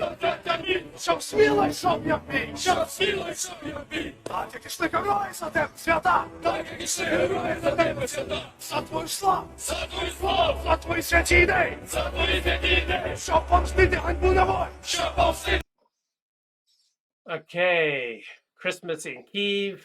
You see the result of the Russian attack on infrastructure, lack of power. Richard Spencer tweets taking on Tucker Carlson. It must all be part of Zelensky's war on Christmas. Richard says, there are serious objections and criticisms one can make regarding funding Ukraine's defense, but Tucker Carlson avoids these. Said he makes an absurd, manipulative, and bad faith claim that Zelensky is engaging in a war on Christmas. Here's a picture of Zelensky that he released. This was bipartisan masochism. The Uniparty is alive and well, despite the best efforts of voters, including last month. And if you doubt that it's alive and well, here's a picture of Zelensky that he had taken with a group of elderly Republican senators in Kiev back in May. They stand grinning next to him in their orthopedic shoes, 70-year-old Susan Collins, John Barrasso, John Cornyn, led by their 80-year-old ringleader, Mitch McConnell. 44-year-old Zelensky poses between them in a skin-tight polo shirt, flexing like a weightlifter and trying to look ferocious. They seem awestruck. Not since a young Fidel Castro showed up in New York wearing battle fatigues has this country's aging leadership class tittered more loudly in delight. They love a man in uniform. What a hunk. So strong and decisive. Look at the expression of Mitch McConnell's face. You could almost hear the giggles of pleasure. No rational person assessing the issues ever would have predicted this moment. If you were a Republican office holder and Zelensky came to Washington, maybe you would, for a moment, ask him about his current and ongoing war against Christianity in Ukraine. Especially if you were, say, Mitch McConnell or John Cornyn, and a lot of your own voters go to church on Sunday. They might care about that issue. But McConnell and Cornyn didn't mention that. They didn't say a word. You will not hear a word on television tonight about the fact that Zelensky has banned an entire ancient Christian denomination in Ukraine, and then seized churches, and then thrown priests into jail. According to Mitch McConnell, who apparently hasn't left his office since the mid-'80s, anti-Christian despotism is what most Republicans want above all. They don't get enough. They're just begging for it. Watch McConnell explain. Providing assistance for the Ukrainians to defeat the Russians, that's the number one priority for the United States right now, according to most Republicans. That's sort of how we see the challenges confronting the country at the moment. And two other senators stand behind him, nodding like it's true. Defeating Putin is, quote, the number one priority among Republicans, says Mitch McConnell, who leads Republicans in the Senate. Number one? Before our own economy? Or our own children's schools? Or for that matter, before the more than 2,000 young people killed last year by fentanyl in Mitch McConnell's, quote, home state of Kentucky? Okay, I mean, I think those are useful challenges to the conventional narrative. Let's have a look here, which is critique. Much of this derives from the fact that conservative thought leaders are anti-intellectual and their audience is low IQ. But it goes deeper. Conservatives actively pollute discourse. They don't want to or they can't contribute anything and thus consider derailment a victory. I disagree. I don't think that conservatives actively pollute discourse. They actively pollute liberal discourse. They actively challenge institutional hegemonic liberal discourse. There might soon come a time when suppressing Tucker Carlson's program will be a matter of the national interests, much as suppressing Kremlin-controlled churches was for Ukraine. I think that's absolutely absurd. Right? Richard thinks that we might need soon to crush Tucker Carlson's program, make it illegal. What the hell? Ringleader Mitch McConnell. This was bipartisan masochism. The Uniparty is alive and well, despite the best efforts of voters. Okay, we want to play that. Steve Saylor was just suspended for telling truths about crime rates. And let's see. Russians only stand a chance of being free when they defeat the Kremlin in their minds. Richard says, powerful words from Zelensky. This maximum can be applied in many areas. Richard says, Tom Cruise is America's last movie star.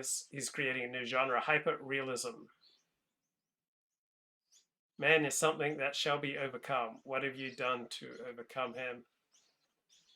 But Trump loyalist Mike Lindell returns, announces he's seen anomalies in the 2022 Florida governor's race. All right. I think that's ridiculous. Somehow I've lost the flowing chat across my screen. So next show I'll absolutely fix that. Let me see what the hell else is going on. Play a little Mark Shapiro. Today I want as preface, but now let's get back to Come on, Mark. our comments, our discussions, and we're picking up in the Sefer. Well, we're going to look actually. In the Sefer Elo Devri Bris. But before we get to that, I want to mention something I told you, because I think I love these fascinating stories I'm going to tell you. None of them are true, but they reveal an insight into the world and what's thought of as something to admire. Although it's not just us listening who are going to be shocked, and I don't think anyone listening is going to see it admirable. I've asked our team about this, and they too are very troubled by these sorts of stories, because we live in a whole totally different world than what it's like. And it's not just in English speakers, but in particular English speakers. Like when they translated, ArtScroll translated the biography of Rav Yoshev into English, they took out sections. In the Hebrew biography, they played up the fact that he didn't have any personal relationships, even with his family, because he was cool on Torah. So much so that it says that they couldn't remember his children's names. When ArtScroll translated that, they knew that wouldn't play well, so they got rid of it. They took that stuff out. But this is the story I'm going to tell you. If the letter of the Dayanim to Rabbi Moshe Sofer, Schreiber, the Chasam Sofer, says, it mentions his father-in-law, Rabbi Kiva Eger, the Rav Oposit. The Chasam Sofer was married 3 times. First wife, no children. Second wife, that's the daughter of Rabbi Kiva Eger, he had all of his children with, and then he married a 3rd time. If you come with this summer to Central Europe, I've showed you already the grave of the Pagamiros of Meir Eisenshop, right near there is the grave of Rabbi Kiva Eger's, not his father, I think it's just his mother. Not his father, as I recall. But unbelievable. Going Rabbi Kiva Eger, I don't know if it's a year or 1 year older than his son-in-law, the Chasam Sofer.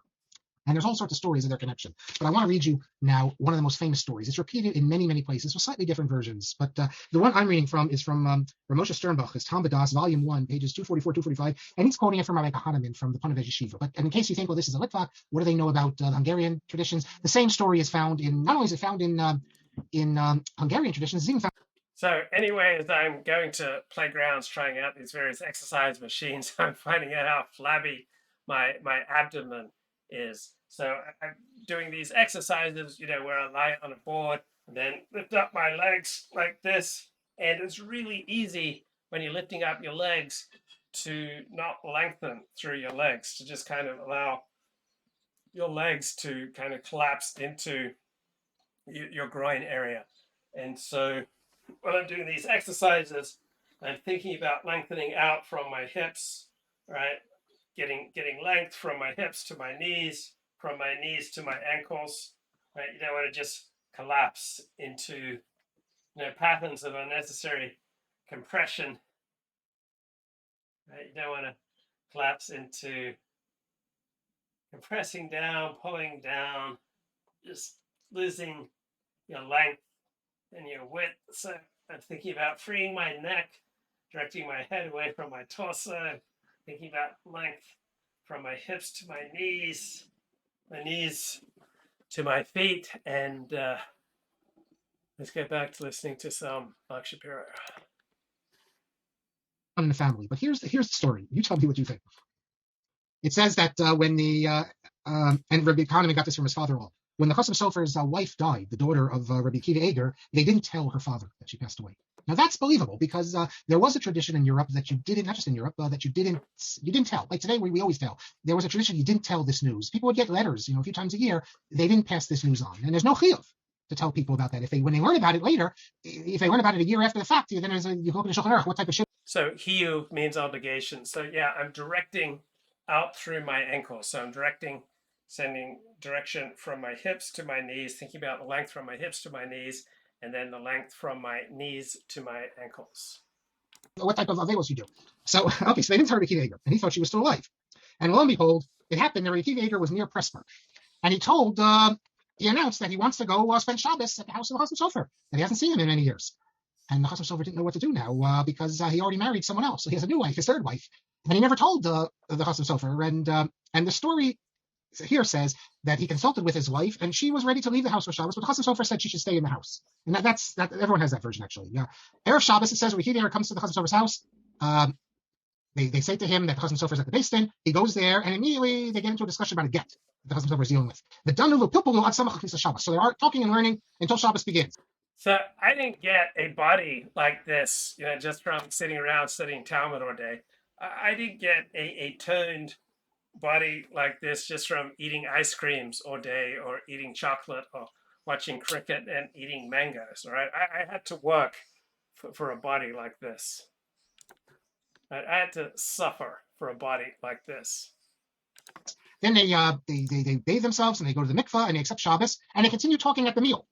And they're so involved in their learning the whole Shabbos. As soon as Havdalah comes, the Rabbi Akiva Eger is about to leave, and he says he doesn't even have to hurry. He has to run. He doesn't even have time to speak to his daughter. He just asks her, the Chasam Sofer, to give her a Drisat Shalom. So here we're supposed to imagine that Rabbi Akiva Eger comes to the house of the Chasam Sofer. He's there the whole Shabbos, in the house, eating all the meals, and he doesn't realize that the woman sitting at the table is not his daughter because he's so involved in learning. It's now I don't believe it. I don't believe it's possible. I don't care how great a Lamdan you are, but the fact that the story's told. Notice what the stress is on. The stress is on that limud Torah above personal relationships. I think for most of us, we would say that's terrible. Your child, Rabbi Lichtenstein, by the way, has a comment about this, about these ideals that you're not supposed to have relationships with your children because you're supposed to be involved so much in learning, how much he thinks how terrible it is. But notice the stress here. And no one, Moshe Sternbach wouldn't say that we're supposed to be like this, but it becomes a model for people of a different level. And there's other stories about the two of them in an interesting correspondence. Let's talk now. I want to introduce you to a new book. A very important book. Let me pull it up here for you so you can see. I want you to the first page of it. We saw Noga HaTzedek, and now we're going to see Eila Divrei Hebrews. This is published by the anti-reformers. And again, as we start looking at this work, remember the big problem we're going to have. If something is mutar, according to the Shulchan Aruch, can the rabbis say it's usher? And if they do say it's usher, on what basis can they say it's usher? Can the rabbis declare something usher because they think it's going to have negative communal implications, even if technically it's mutar? And if they do... So asur means forbidden, mutar means permitted. Do they have to explain what they're doing, or can they keep the masses in the dark and have the masses think that it's forbidden, where it's only the rabbis know that it's really not technically forbidden, but we think it's going to have bad implications and it's going to lead to problems? That's something... Okay, Art Bell is in the house. Art Bell says news from Zero Hedge, the European Union wants individual carbon taxes on citizens. Some EU nations want thousands of farms shut down, and every gas tank fill up should have to pay a fee. We keep in mind. Now, with the responses we're going to see here in the Eila Divrei Hebrews, we really see the beginning of orthodoxy. Well, what does orthodoxy mean? How does it differ from tradition? Usually, due to the influence of Jacob Katz, we see traditional Judaism as something imbibed in the home, something you do unconsciously. That's the way you grow up. Whereas orthodoxy is a self-conscious adherence to tradition. No longer is there an expectation that you have to observe. You're conscious of it. You make a conscious choice to go against the grain, as it were, and to adopt practices that there's no outside pressure telling you have to, and you're even a minority. You choose to be observant. In the traditional society, you never chose to be observant. That was the way you grew up. And That's orthodoxy. And we're going to see that orthodoxy is not really identical with traditional Judaism. There's some different steps that orthodoxy takes. Obviously, they all observe Kasher, Shabbos, etc. But in terms of how to deal with problems, traditional responses are different than orthodox responses. Orthodox responses, I guess you'd say, even more reactionary. Therefore, if you look, for instance, in the Sephardic world, certain things that would never be imaginable in the Ashkenazic world because they were never really what we call an orthodoxy.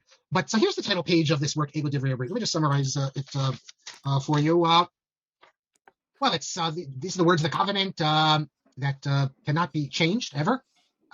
Based upon, now we're going to hear the psak of the Beis Din of Hamburg, and the rabbis of Hamburg, the Dayani, their hand was strengthened by the Gedolim in Ashkenaz, Germany, in Poland, in France, in Italy. That's going to be important because remember, you had two rabbis in Italy supporting the Nogat Tzedek work.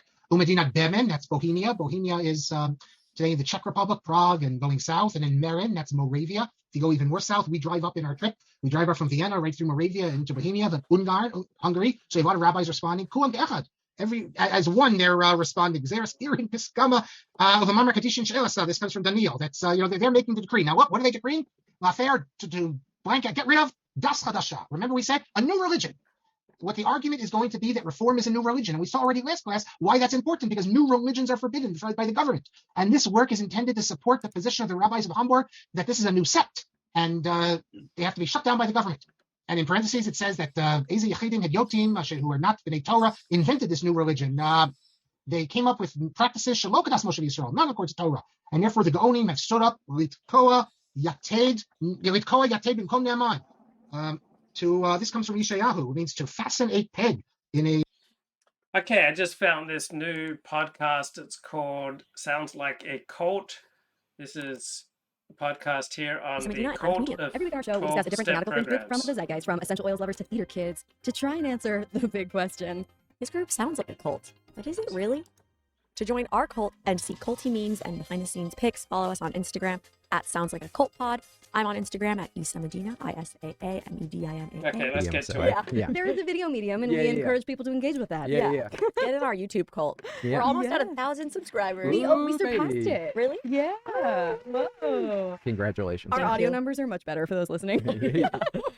Unless you want to keep listening because it's like niche, then our audio numbers are tiny. Oh yeah, no. This is a very underground. Like you're getting in on this early. I want everyone to know that they drove here in. They both had a Bentley. That they towed in a Rolls Royce. Yeah. Would you mind introducing yourself to our listeners? Hello, I am stand-up comedian J.F. Harris. I'm a stand-up comic. You may have seen me on The Late Late Show with James Corden or Bill Burr's The Ringers on Comedy Central. I just put out an hour special with All Things Comedy, the network that your guys' podcast is on. Yeah, and it's really funny. You guys should watch it. It's so good. I met you for the first time here at ATC, at the studio, and we were brainstorming how we could get you on the pod. And the first thing that you said was cult of 12-step programs. Yeah. And I gasped because we've been trying to find a guest for this topic, but it's hard because you can't just go up to people and be like, "Are you an addict?" Yeah. You sober? You sober? You seem like you should be. You look like you should be. It looks like you need help, like in many ways. But you brought it up. Yeah, because I'm very openly sober. I talk about it in my comedy and stuff like that, and I've been sober for a long time. And often people assume that 12-step is a cult of some form, shape, or matter. Well, the funny thing is that the entire thesis for Look, every in-group is going to have cult-like aspects to it. So the important thing to do if you have the cognitive ability to pull this off is to enjoy your in-group, participate with your in-group, dance with your in-group, sing with your in-group, but also take a little cognitive space to step outside your in-group and think about how what you're saying, believing, doing, and dancing in your in-group looks to people outside your in-group. But there's no in-group that does not have culty aspects, and that includes 12 steps. So yeah, I'm borrowing a lot of clothes. Like the airline lost my clothes, and so this is the Tenham Sands, Boyne Island, so the Bits Soccer Club T-shirt. I was a player for the lowest division of Boyne Island Tenham Sands Soccer Club back in 1984-85. I did not score one goal. I did not acquit myself with any distinction. I've never displayed any athletic talent whatsoever, not being the worst, but just being really, really mediocre. for my book Cultish, which is about the language of cults from Scientology all the way to Soulcycle, buy wherever books are sold or whatever. Got that pitch, that elevator pitch is tight. Thanks so much. But it was entirely inspired by a conversation I had with a very, very good friend of mine who had started going to AA. And this was like my dear, dear friend who I could communicate with without words whatsoever. And all of a sudden she was speaking in that very distinctive AA vernacular with the buzzwords and the acronyms. Yeah. And it just seemed incredibly culty. It was obviously working for good because it was keeping her sober. But I was like, I have to. So I went up to Palm Beach, 20 miles north of Sydney, and it was raining, and I was hanging out, sheltering from the rain with some lifeguards, and this one older lifeguard said to me, why do you live in Los Angeles? That city is filled with influencers. So I didn't tell him about my gigantic, influencer shtick.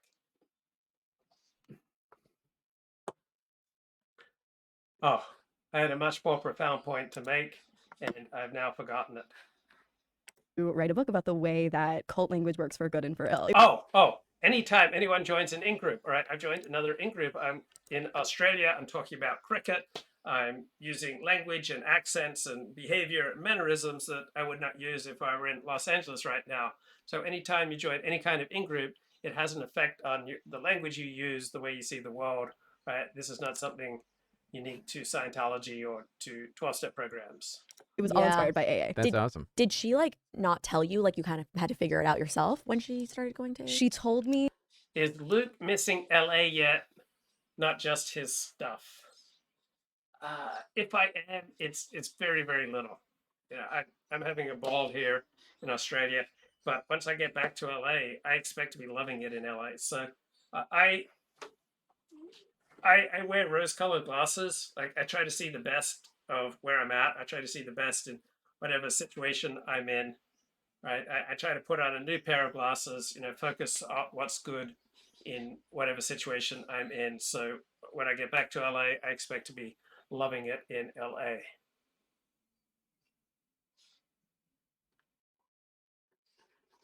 All right, back to sounds like a cult of 12-step programs. After she had been going for many months. And this was my best friend. But, addiction can be quite secretive. Yeah. When I got sober, most people were like, you? But the part they didn't see was all the drinking by myself. Yeah. Or, I would go out and drink with friends or other comedians, and then I was the guy who was always keeping everyone up until 6 a.m. Yeah. Totally. Yeah, we know that guy. Yeah. we all can probably think back to college or to our adulthood to someone who is probably an addict. I didn't realize until recently with personal experiences that it really is addiction, or at least alcoholism specifically, is really a disease. You can see how there are different people who drink the same, but it affects some people differently. So I brought my activator with me on this trip, and I brought my massage gun with me on this trip. I'm having quite a bit of golfer's elbow, so been looking up YouTube videos on solutions for golfer's elbow, doing a lot of exercises out to the side, lifting weights up to the front. But at least I got my massage gun with me. Didn't bring my CPAP to Tenem Sand, so I'm not getting the same quality of sleep that I had in Sydney. Wildly different. Yeah. Yeah. I'm the kind of drunk that if I can go a day or two without drinking or whatever. But once I have one drink, I never know how many I'm going to have. Yeah. It wasn't uncommon for me to just be like, let's party all night. Yeah. Right. Obviously, there are so many culty rituals and power dynamics. Yeah, so I think that I experienced pornography different than the normal people. I would spend, much more time with it. I'd have stacks of it stored in the bushes outside my home. I religiously study, each issue of Penthouse magazine. So some people, alcoholics have an unusual relationship with alcohol. I think I had an abnormal relationship with pornography. In 12-step programs, like the Serenity Prayer to... Yeah, well, a lot of it came from a group we'll say for Alcoholics Anonymous specifically, it came from a group called the Oxford Group, which is a group that formed tangentially. No, that's not how you say it. Tangentially. Tangentially. Yeah, she's a word girl. Yeah, through it's a religious group, and then they kind of broke up because they didn't like having a bunch of foul-mouthed cigarette smoking troublemakers around. That sounds like the reason a band would break up. Yeah. They were like, they like broke up the band. These guys seem too cool. We got to go do our nerd thing over here. Yeah. Do they talk about the origins of the 12-step programs that you may or may not be in? Yeah. Well, I'll say I'm in a 12-step program. I'm not going to say which one, but I know for Alcoholics Anonymous, they do. Yeah, it's all in the book. The big book of Alcoholics Anonymous. They have all that stuff in there. So there's different 12-step programs. So we're looking at news coverage from the government ABC channel here in Australia. So Scott Boland has been included in the second test match against South Africa, which begins at the Melbourne Cricket Ground tomorrow. So Australian news is usually about 25% about what's happening in America. American TV news is probably 0.1% about what's happening in Australia. So all sorts of mid-level American celebrities get prominent mentions on Australian news. If you have a problem with food, there's OA. If you have a problem with sex and love, there's SLAW. If you have a problem with drugs, there's Narcotics Anonymous, NA. And then if you have problems with alcohol, there's Alcoholics Anonymous. Mm-hmm. Let's talk right off the bat about what you think are some of the culty aspects of 12-step programs, either in good ways or in bad ways. I will say in good ways, it gives you a structure and a form of living that helps you learn how to be in. So when I was getting on the plane for Gladstone from Brisbane, the pilot was wearing, one of those Christmas hats. So I'm not sure you'd see that in the United States. So it's much more unabashed celebration of Christmas. Everyone wishes each other a Merry Christmas, right? I don't normally wish people a Merry Christmas back in America because it's more multicultural. I feel like I can say, Happy Holidays, but everyone here wishes each other a Merry Chrissy, so I have fallen in with that. An adult and handle adult things in adult ways. Before I was in a 12-step, I was definitely an active alcoholic and child. It taught me how to grow up and be a person who could face life on life's terms and not hide and duck from everything through booze. That's culty in a good way. In a good way, yeah. They give you structure. Yeah. And you get to meet other people who've been through hard things, and you learn a way of living of keeping your side of the street clean, or getting into prayer and meditation, things like that, which some people might say is culty, but also at the same time, you don't have to believe in it. I don't know any other place where you get as much honesty and depth from frequently complete strangers as you get in a 12-step meeting. Anything. That same thing we keep saying of the good version of cults is because it kind of tells you how to live. It takes that weight off your shoulders because you're okay, these are the steps I need to follow, and kind of takes your mind off going in all different directions. Well, yeah, because life is profoundly chaotic and there really is no structure out of the gate. And so when a group can provide you with rituals you get a chip every milestone of sobriety that you meet, and this is what we say at the beginning of every meeting, that can provide some solace. Yeah, in the beginning when young people or new people are getting sober, despite the age, you're supposed to do a 90 and 90. What does that mean? 90 meetings in 90 days. So there's no human organization that's not going to have dark sides. So for all the wonderful things that are just being espoused about 12 steps, all right, it comes with downsides for some people.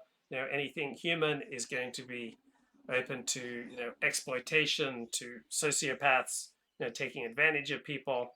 So just because you go to a 12-step meeting, it doesn't mean that you need to be open and honest and disclose painful parts of your life with everyone you meet. There are plenty of sociopaths in 12-step meetings that you don't want to invite into your house.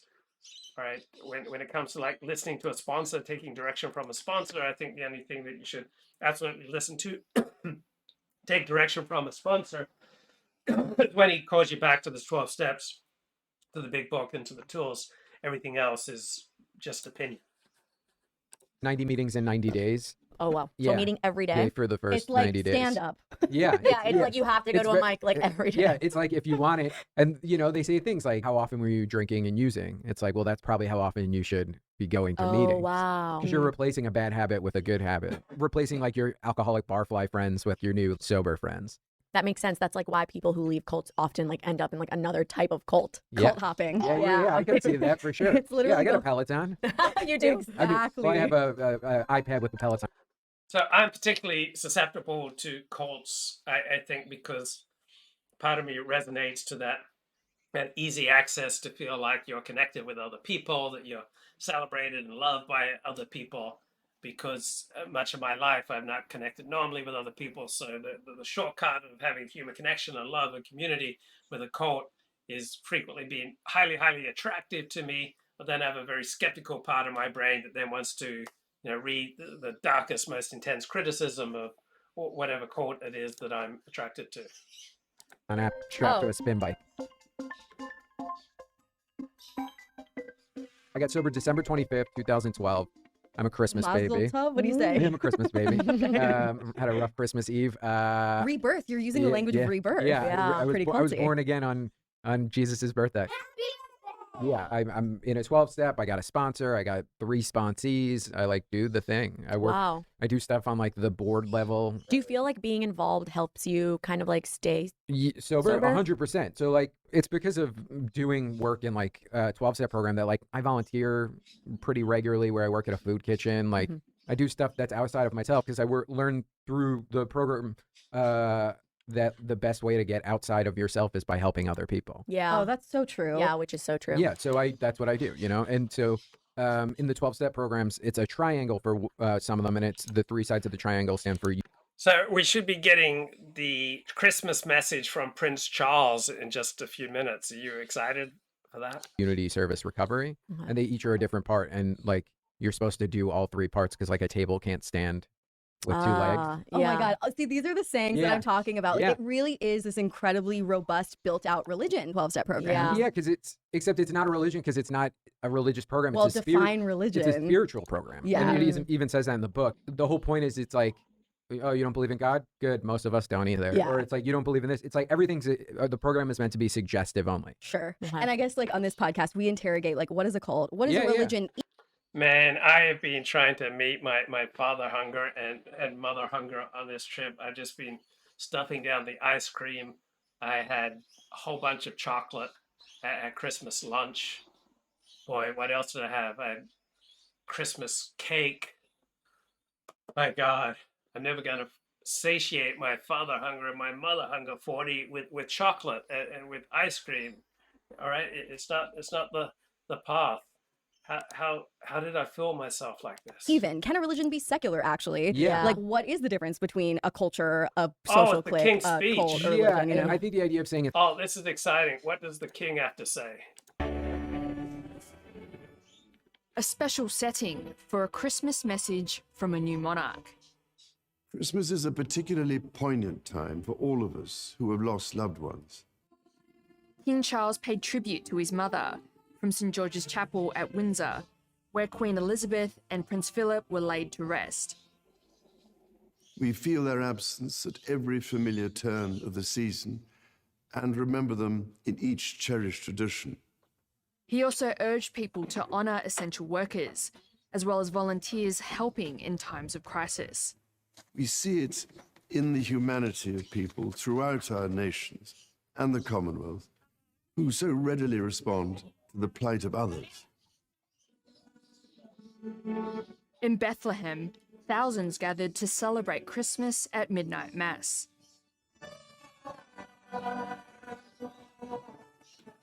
And at the Vatican, Pope Francis addressed over 7,000 Catholics, calling on his followers to remember those in poverty and people caught up in conflict. Okay, question in the chat. What's a typical Australian dessert?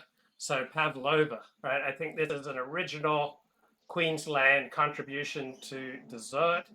The story goes in the 19th century Australia in its colonial days at some official function, there was an excess of passion fruit. And so they made this dessert so that they could, use all the passion fruit. And it's basically just eggs and sugar. And I think the guest of honor at this dinner was Princess Pavlova. And so they named this classic Australian dessert dish Pavlova in honor of the princess. Okay. Fair dinkum. More of a culture, makes it's a spiritual program that's goes along like the How do you cultural define lines. that spiritual program? In like 12-step programs, steps 1, 2, and 3 are about quitting drinking and drugging, and the rest are about how to live your life in like a more spiritual way. Yeah. And I kind of don't think too much about it. I just think to myself like, okay, I don't believe in like God, but there's like, here's one of those acronyms you're going to love, good orderly direction for Yes. God. So I just think about like, if there was like a higher power, a spiritual being, like what best version of myself would that want me to be? And then I like good orderly direction, just kind of walk in that version. Yeah. So I believe in God, but I like the idea of different language, different concepts, different approaches to the God idea. So God as good orderly direction or God as reality, that works for me. It's a nice change of pace, right? You don't want to always just throw 5 fast bowlers at the opposition. You may want to throw 3 fast bowlers, a seam bowler, and a spin bowler, right? You have to mix things up. See, as the wicket begins to turn, you might want to introduce some spin in the 3rd or 4th or 5th day of a Test cricket match. So 2, different concepts, different language for God and the transcendent. It's refreshing. That direction. So funny. I'm sorry. No. That shouldn't be funny. But I think that's so hilarious. It is. No, but I think that's so funny because you're like, well, if there was a God, but like you're acting like there is, but like you believe that there isn't. So like you're I believe allowing. I believe. I don't know. Here's the thing. It doesn't matter if you believe in God. You just got to believe that you're not God. Okay. Is that a phrase or did you coin that? I think I've heard other people say that, or maybe I said it, but like. And ultimately, that's true because God is a woman. So you're I'm definitely not God. Definitely not you. Yeah. Honestly, I think God would probably be. So one of the last academic studies of 12-step programs from something like 1979, all right, was a book, something like Not God, right? That was the whole academic analysis of 12-step programs is to help people realize that they are not God. And that's the spiritual foundation of 12-step programs. You are not God. So Not God is the name of a well-known book about 12-step programs from an academic perspective. Yeah, I think it would be gender neutral. Gender neutral. God is such a yeah, and I non-binary believe vibe. in like quantum physics. I'm very much a science person. I grew up with science, so it's like it's just all cells and atoms. We're all connected. Yeah. So whatever that is God. And physics can get really spiritual. I mean, like Einstein's theory of space-time. It's like we're all of time exists at once. Like yeah, that's pretty I can't spiritual. even look at the stars for more than 15 minutes. Without having a panic attack. Yeah. So I've been to my fair share of AA meetings. Just And the chat says, read some Dostoevsky and you'll feel God. Well, I kind of burned out on Dostoevsky about 30 years ago, so I don't resonate with Dostoevsky. I don't feel God through Dostoevsky. I much prefer Tolstoy. like crashing with my friend, and I love going because That's called an open meeting. An open meeting, yeah. Oh, they're not always open? They're not always Sometimes open. they're closed. Okay. Yeah. Yeah, so I go to open meetings, and I love going because it just feels like going to a Moth story slam. It's like the best fucking stories go down. And the chat says LibriVox has, some good recordings, some good short stories on audiobook, but the quality of the reading on LibriVox is so mediocre that I would often prefer to pay $10, $15 for, a professional reader to read a book than to get the cheap LibriVox version. It's mostly so. Yeah, people down under can't believe that I spent $150 a month on news subscriptions, and I'm now thinking of adding an extra $40 a month for the Financial Times. And I subscribe to Audible for $15 a month. Get one free Audible book every month. laughing. Really? Like, yeah, if you're going to fun meetings, I mean, I've been to like meetings in sad places, but if you're in like a New York or an LA or something like that, it's like you're gonna meet a lot of people with like a lot of time who are like pretty chill and pretty fun. Do you think people in LA are performative in AA meetings? I've seen people be super. I've seen people in every city or in the because I've gone to 12-step meetings all over like the country. Yeah. And you have what's it called when you sort of like tell your story? Your pitch. Your pitch. Yeah, your lead. Like if so. It's your share. Looking at Twitter, got pickup. Gary PUA says, "Can you be sweet, kind, and considerate to a girl without losing her attraction for you? Yes, as long as 1, you don't do it all the time. 2, don't use it to win back her intimacy. 3, you don't reward her bad behavior. 4, she doesn't pull away after. Train the princess," says got pickup. Like the way a meeting would work is, for anyone who's never been to one and is just curious, you go into a meeting, there'll be a bunch of people either in a circle or sitting down. 12-step programs, there's no like leader. There's no centralized Yeah. organization. It's not a centralized organization. It's just it's run by the people who put it together, and then there's like suggestive guidelines. But Yeah, even though, that's what I was gonna say is one of the least culty things about it. I feel like that yeah, there is no hierarchy. there's no hierarchy. There's no financial Entrance cost. There's zero. We need you more than we need your money. Yeah.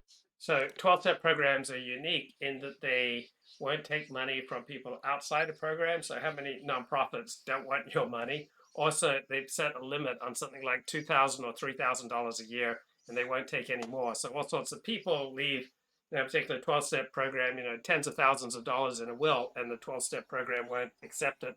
So it doesn't want matters of, money and prestige ruining the program. So I'm just not aware of many other nonprofits who so frequently turn down money. There's no money in It sort of reminds me of in 12 step. instead of like Soul Cycle, where there are obviously like high costs to attend each class and you have to like sign up for a membership or whatever. It reminds me more of this one workout that I researched a little bit for my book, but that ended up on the cutting room floor, called the November Project. Have you heard of that? No, but it sounds culty. Yeah, it's like, but it's free early morning boot camps that just like volunteers put on. Oh, I may have heard about this. Well, what's funny is that there's almost something like even cultier about that in a way. The fact that they're like, it's free, and then But you have can't to show leave. up at 6 a.m. while it's still dark. Yeah.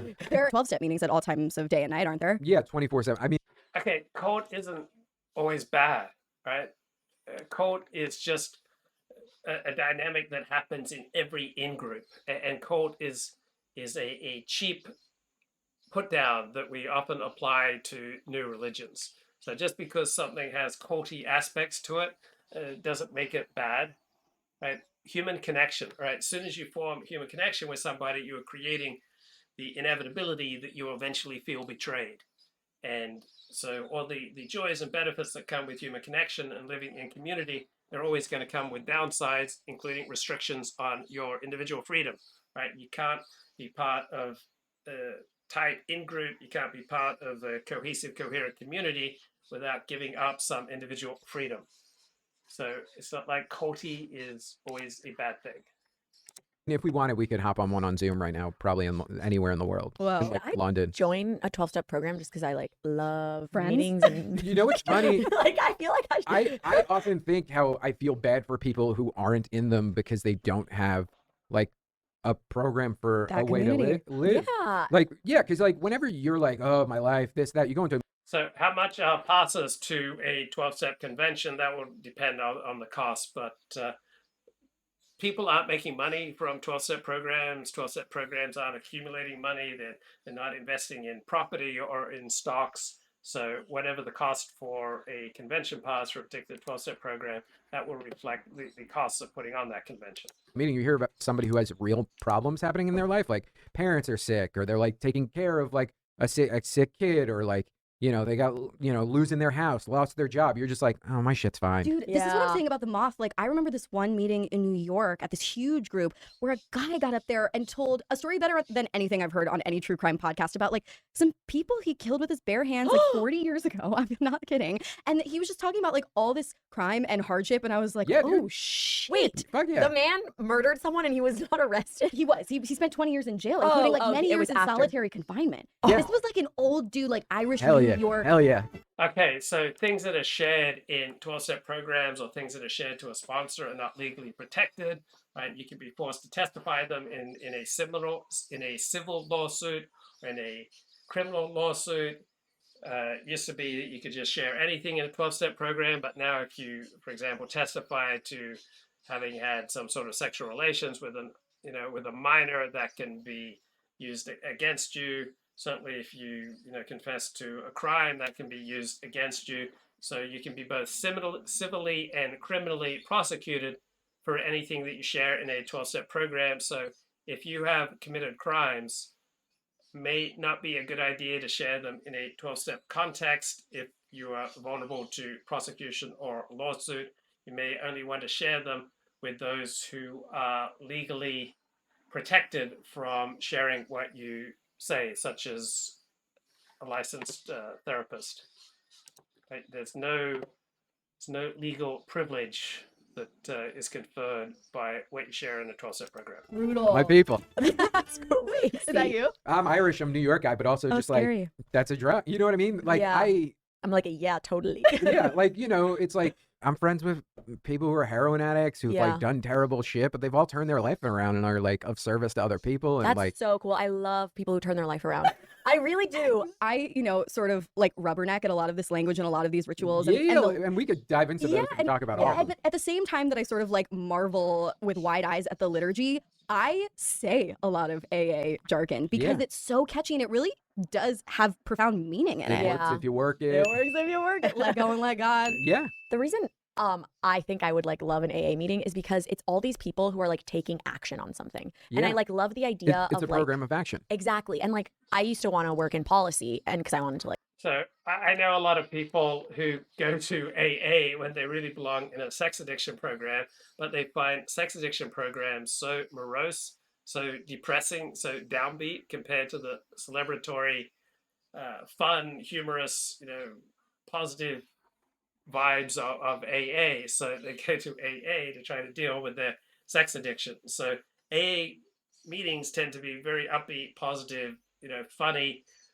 Sex addiction programs tend to be much more downbeat, pessimistic, hopeless, kind of brutal, discouraging, not nearly the uplifting experience typically found in AA meetings. like work in human rights. Oh my God, I always forget this about her. But then I was like, LOL, like human rights law is fake and policy is really hard to enact. And so I went into something that I could like have actual like, from start to finish. Like, Dick jokes. Yeah.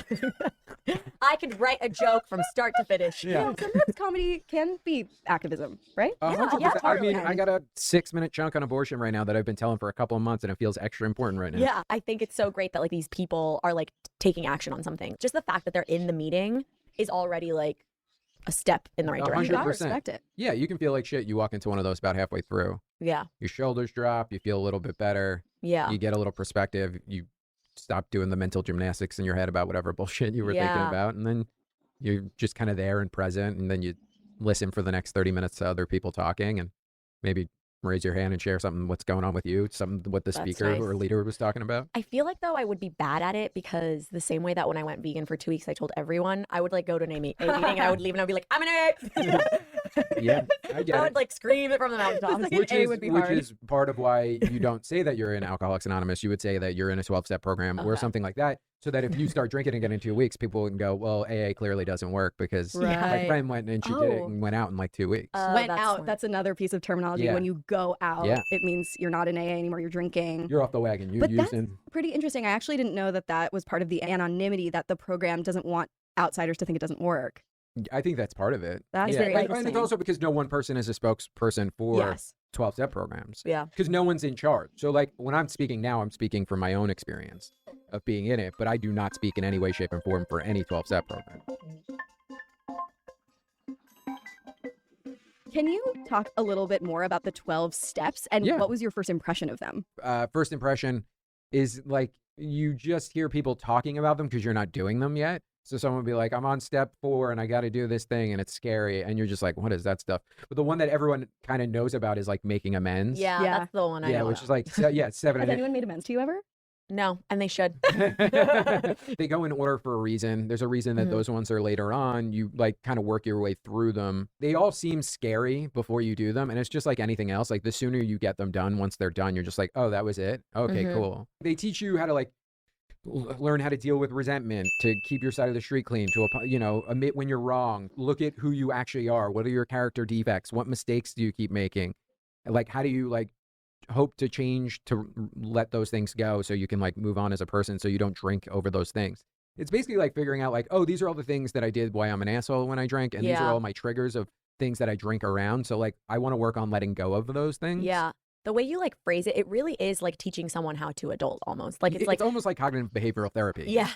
Where you like are learning how to deal with who you are. And the longer you stay sober, the better. So I knew this one guy who would just, rubbish me, tease me, denigrate me for, anything under the sun, but he would never denigrate or put down my 12-step participation. It was kind of amazing that 12-step programs are about the one part of popular culture and spirituality that are almost never satirized in popular culture. I would say that 12-step programs, 90% plus of the time, get a positive, respectful coverage in popular culture. And I assume that's because the producers of popular culture have personally experienced or know someone who's personally experienced the gifts of 12-step programs. It's just amazing the almost unanimity of the positive coverage of 12-step programs.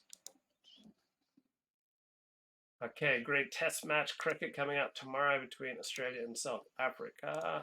Meanwhile, back to the colder 12-step programs. Better of a view on yourself, you actually get like an honest view of like, oh, this is the kind of person I am. Like, these are the things that I'm afraid of. Yeah. And most people drink around fear or resentment or anger. For sure. You know, it's interesting that you were saying it reminds you of like just adulting, and you're like, it reminds me of cognitive behavioral therapy or community therapy, crowdsourced therapy. We'll talk more about the therapy element later. It reminds me, when you just listen to it on the surface, of like the promises that Scientology makes. Oh, the really? difference though is that you absolutely have to abide by Scientology's what they call the bridge to total freedom. That's kind of like their 12 steps, but you don't actually know what the steps are until you get there. I wouldn't be shocked if they took some of that stuff. A lot of cults overlap with recovery programs. The cult my dad was in as a teenager started out as an alternative drug rehabilitation center. Oh, wow. Called Synanon.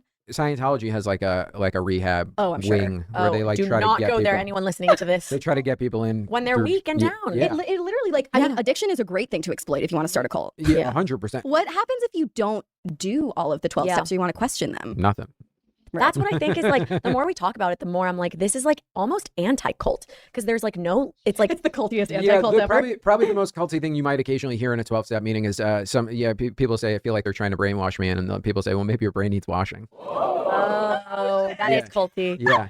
That is. We touched a little bit on like how there's no hierarchy. There's no leadership. There's It's no people leadership. who are in volunteer positions, and they're all elected on a group level. In a 12-step meeting, there will be a person who's the chair who like runs the meeting, and that person's the chair for 6 months, and then they're voted out, and new people are voted in, and all the So there's a time limit on how often time limit someone can be 6 the chair. months for every Interesting. position. Like if you're the person with a coffee commitment, you got that commitment for 6 months, and then you're Wait, out. that is so interesting, because the next question I was going to ask is if there was like a power dynamic between newcomers and oldcomers. No, and you try to give newcomers like positions as soon as they walk through the door. Like if you're Okay. new, you want to give them responsibility to like give them something to do, to give them like self-confidence and value in themselves. Do you think that people who have been in the program for longer kind of do it in a way that's like passive aggressive, or like is there ever any like feeling of like I'm better than you? No, I wouldn't think so, because most people will talk about how the newcomers have the most to bring to a meeting.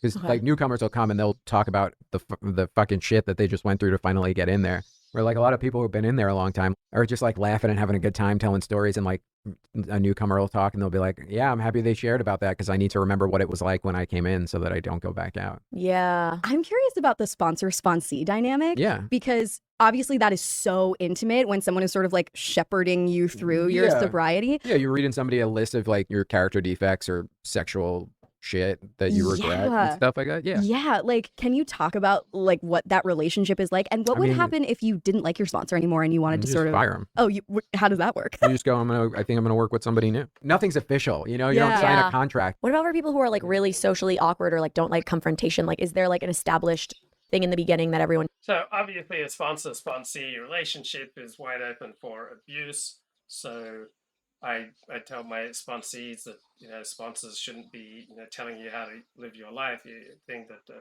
sponsor should be doing is taking you through the big book and sharing with you their experience with the 12 steps.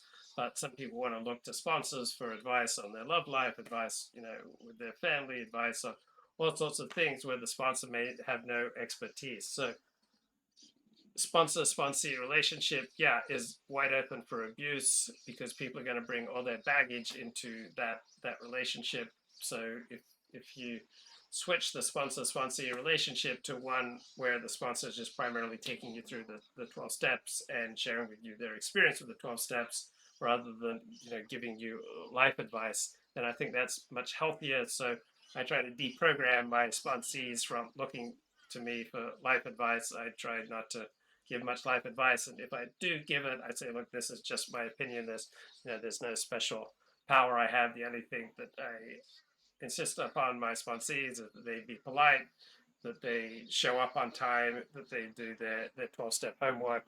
They don't need to clear anything by me. They I know some sponsors want their sponsees in the first year of sobriety to clear relationships with them, to clear going on vacation with them, to clear any major decision with them.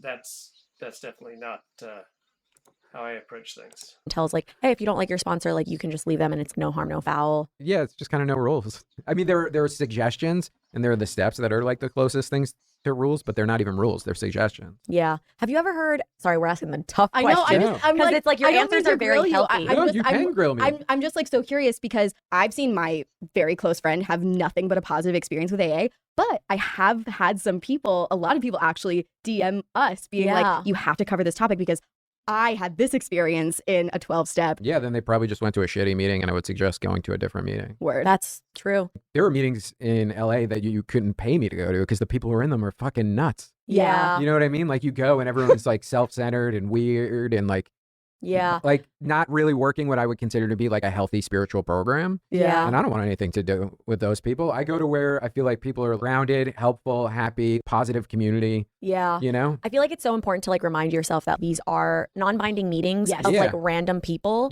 who on an individual.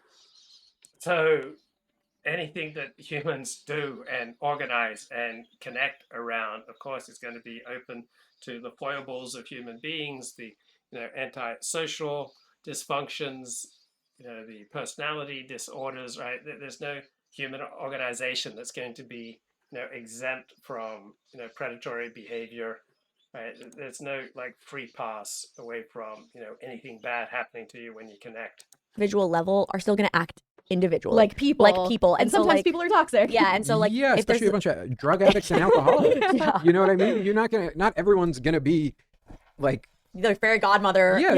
It's not, you're not Buddha. You're not, the Dalai Lama. It's like most of us are closer to fucking retired rock stars. You know what I mean? Like, so anyone who tries to make it seem like they are all knowing is probably just someone you have to distance yourself from. They say when you're looking for a sponsor, look for somebody who has what you want. Look at anybody who's like a clean comedian who pretends to be holier than now, but then in their off-stage life is a fucking monster. You know what I mean? Like anybody who acts holier than now is like, oh, fuck that person. Yeah. It's a simple program for complicated people. I actually can't tell what would be more culty if 12-step programs had an official leader keeping everything organized and on the books, or the setup that exists now where each group is just run by volunteers in a program who are all abiding by its suggestions.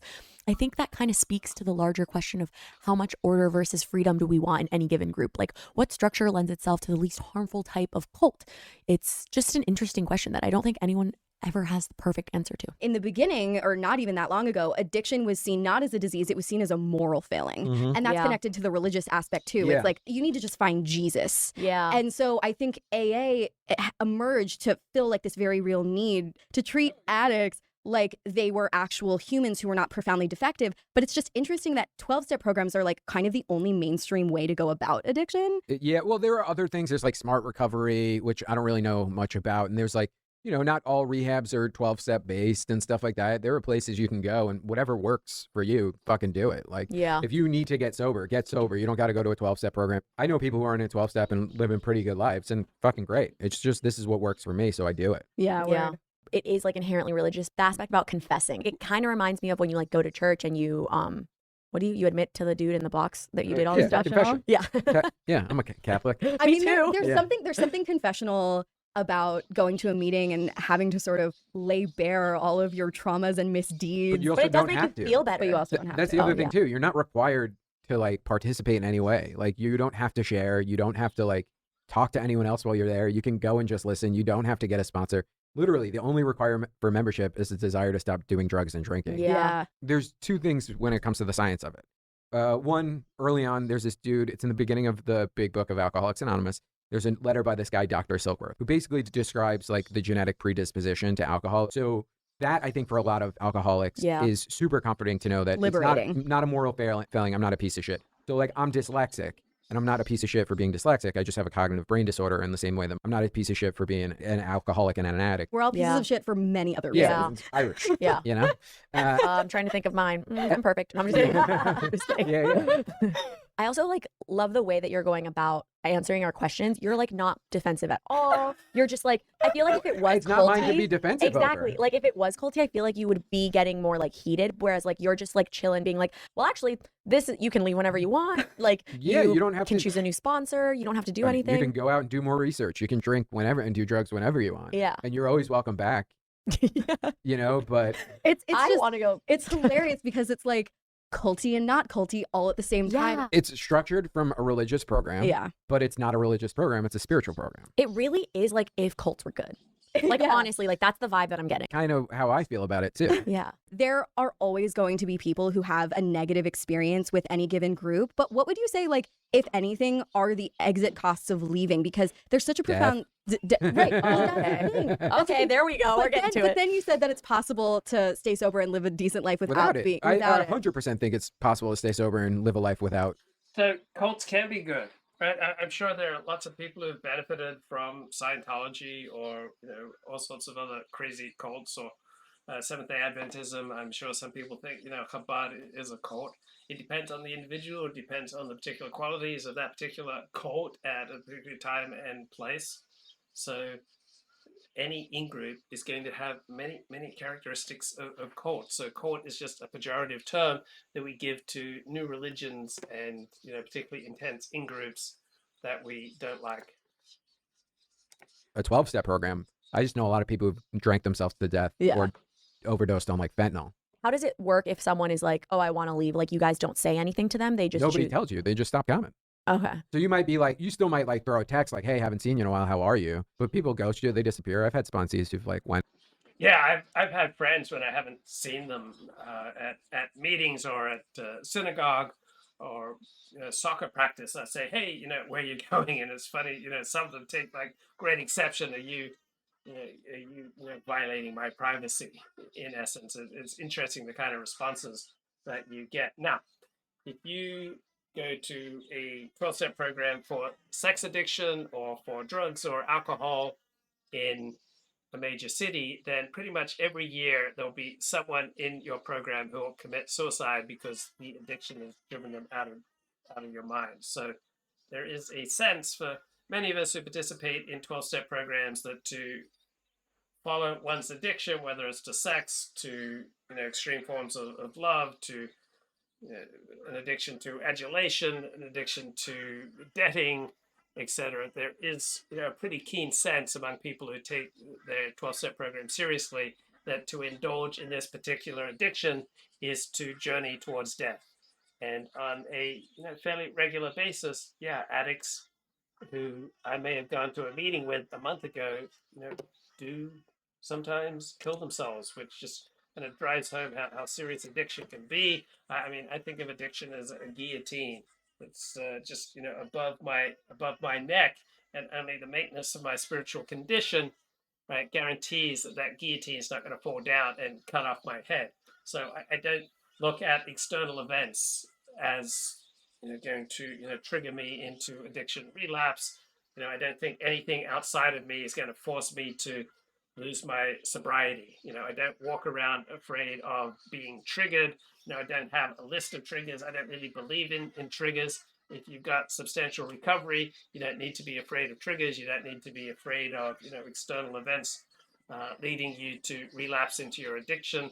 If you maintain your spiritual condition, right? If you do the things that you need to do to stay centered, if you rewire your brain and how you respond to various stimuli, including things and processes that used to lead you to destruction, then you don't have to be afraid. There aren't things outside of yourself that are going to lead you to addictive self-destruction. Out, and I've never heard from them again, and I don't know if they're alive or dead, and that's just how it is. What if someone does tell you, like, I'm thinking of leaving? Like, is there... I have a friend who's still sober, not in the program anymore. He was like, I don't think it's for me, and it's like, cool.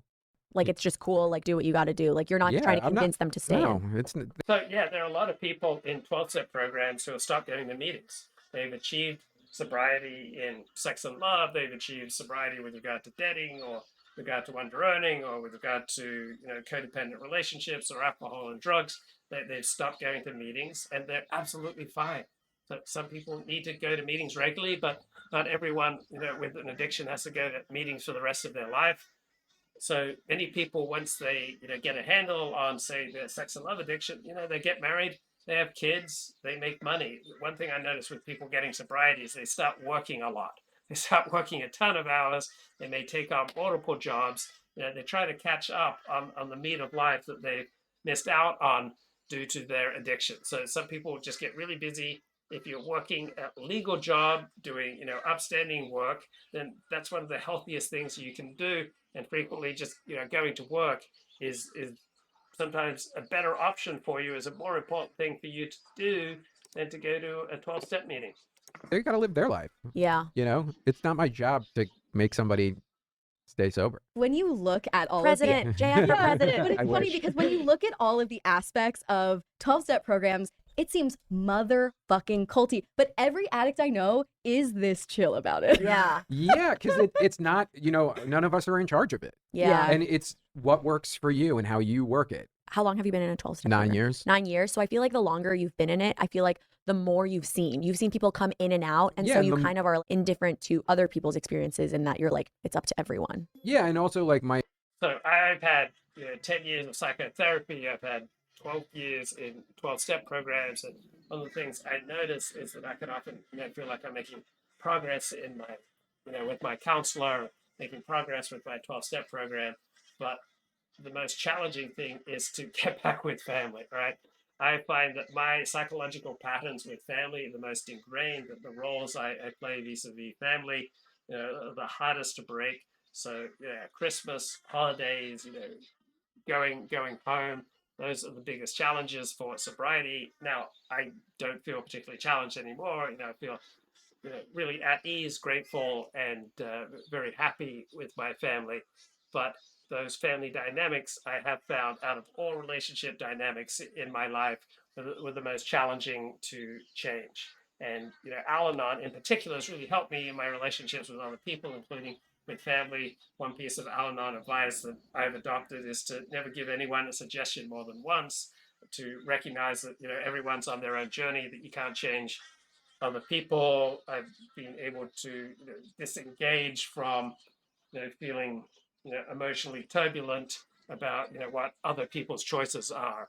So Al-Anon, in my experience, is the best 12-step program, or the best group, best community I know of for getting healthy in your relationships with other people, learning where you and other people begin. Wow, Al-Anon has just been a fantastic program for learning to get along with other people in a healthy way, having the best possible relations with other people. Like you realize that for everyone, it's their own individual journey inside of it. Well, we've been mentioning throughout all of the fantastic jargon that exists within AA. For It's all sure. so catchy. The cultiest phrases in 12-step programs for me are the phrases that they use to get you to sort of like just trust the process. Things like it works if you work it, or when something goes wrong, just like call your sponsor. Or there are phrases like AA is perfect, people are imperfect, AA never fails, people fail the program. Honestly, I don't know if I've ever heard those last two. Oh, really? Yeah, I'm sure. I have never heard those last two. I've also never seen anyone who's worked the 12 steps who didn't get recovery. Right? I've never seen a 12-step program not work for someone who has worked the program. Probably happens. I have not seen it. Everyone I've seen work the 12 steps has had a substantial change for the good. Somebody has said it, but Sure. like that's not like anything I ever That's not hear. typical. And also because it's governed by like a board, like no one person, like it's adaptable. In Alcoholics Anonymous, I think they're on their like 4th or 5th version of the big book, and things like change. Like right now they're changing their genders in the literature to make it more conformative and inclusive to everybody. I think they're going the they them route and doing more of that kind of stuff. We should all be going that they them route. Yeah. I know. Yeah. But that depends on particular meetings. All right, they're not rewriting the big book of Alcoholics Anonymous. They may add additional chapters on the end, but they're not changing the fundamental text of the big book and how to recover. So, yeah, different meetings use different forms of jargon. There's no top-down hierarchy or authority that can make sweeping changes. It depends on the meeting. Some meetings are more politically correct or, lefty leaning than others. Yeah. I hear it's a beautiful drive. Yeah. I would normally think that phrases are culty if you're trying to keep someone in a cult. Yeah. But I almost feel like the phrases are more innocent. They're so generic that they could really apply to anything. It's like literally live, the laugh, love. cultiest thing about them, though. That they're generic. Because they're like really vague and lofty and emotionally loaded, and so you can just like project whatever you want onto You can them. project whatever you want. It works. Or you can perceive, or you can perceive whatever you want. Also, I read shit tons of like anything that's like self-helpy. I love anything self-help. You are really in like so many of these live your life to watch your back level cults that we love so much. It's Stoic philosophy all day, I every day. love Stoicism. Yeah, I'm a huge Stoicism guy. Anyway, there's this book, Building Better Habits, maybe. Anyway, in that they do scientific research on why 12-step programs work. And it literally boils down to, do you believe this can work for you? And the people who do believe that it can work for them, it works. That's fine with me. I let it. You know what I mean? I don't need to be like, question, like it works. So why the fuck would I fuck with it? Yeah, like you don't care that it's placebo. I don't give a shit what it is. It makes me a better person. I show up for other people. I meditate. I pray. I like do shit I never would have did before. I'm not out until 6 a.m. fucking strangers. Yeah. You know what I mean? Like, it's so much left up to the individual of like you being like, I want the help. Like you choosing to go in every time. It's like you can't force someone to get sober. Yeah. I actually think it's a lot easier to get someone to keep drinking. Like our whole society is set up for people in the cult of alcohol, Like you drink when you're sad, you drink when you're celebrating, you drink when you're bored. Like drinking culture is the actual death cult here, if you think about it. this is a culty one. People who stay in the middle of the pack don't get picked off. What does that mean? So if you stay in the center of a 12-step program, you're less likely to fall off the sides and go out and get drunk because you're like involved. Like if you go to a rehab center and talk to people who are in rehab, if you go to a mental institution and talk to people. Yeah, that's advice that I've gotten from rabbis and also from sponsors. Like, stay in the center of the pack. Go to meetings, connect with other people, go to social events after meetings. Don't separate yourself from the community is a teaching in the Talmudic tractate Ethics of the Fathers. So it's a Talmudic teaching. It's a 12-step teaching. Stay in the center of the pack, right? People in the center of the pack are less likely to get picked off by the exigencies of life. Or a prison, or if you have a commitment where you make the coffee, if you volunteer at a phone line, you know what I mean? If you sponsor other people. That one is culty because it's kind of getting people to get more involved. 100%. But even though it's better for them. Yeah. And also it's like, it teaches you, like I was saying earlier, how not to be self-centered. Yeah. To me, that's the best thing I've gotten from it. I just keep picturing you being like, and then there's the chip that they put in my arm to track me, but it's no big deal. That only happens after 3 months. I mean, they don't got the fucking money for that. Yeah. They're broke. Do you think that you were able to get there because you like had all of those experiences that like led you, and now you can be like, well, I had my fun. I do not regret my past or wish to shut the door on it is one of those sayings. Oh my God, it's truly like Bible verses. Yeah, where it's like, I don't regret any of that. It gives me the experience to share with. That perspective I find so incredibly helpful. Right? I do not regret the past because I am going to use my crazy decisions and crazy actions in the past to be of service to other people. And also another perspective from outside 12-step programs I found really helpful is, given who I was at a particular time, I could not have acted differently. So when we live in the present, we think how much freedom we have in our choices. But when we look back on our past, we have much more of a sense of fate.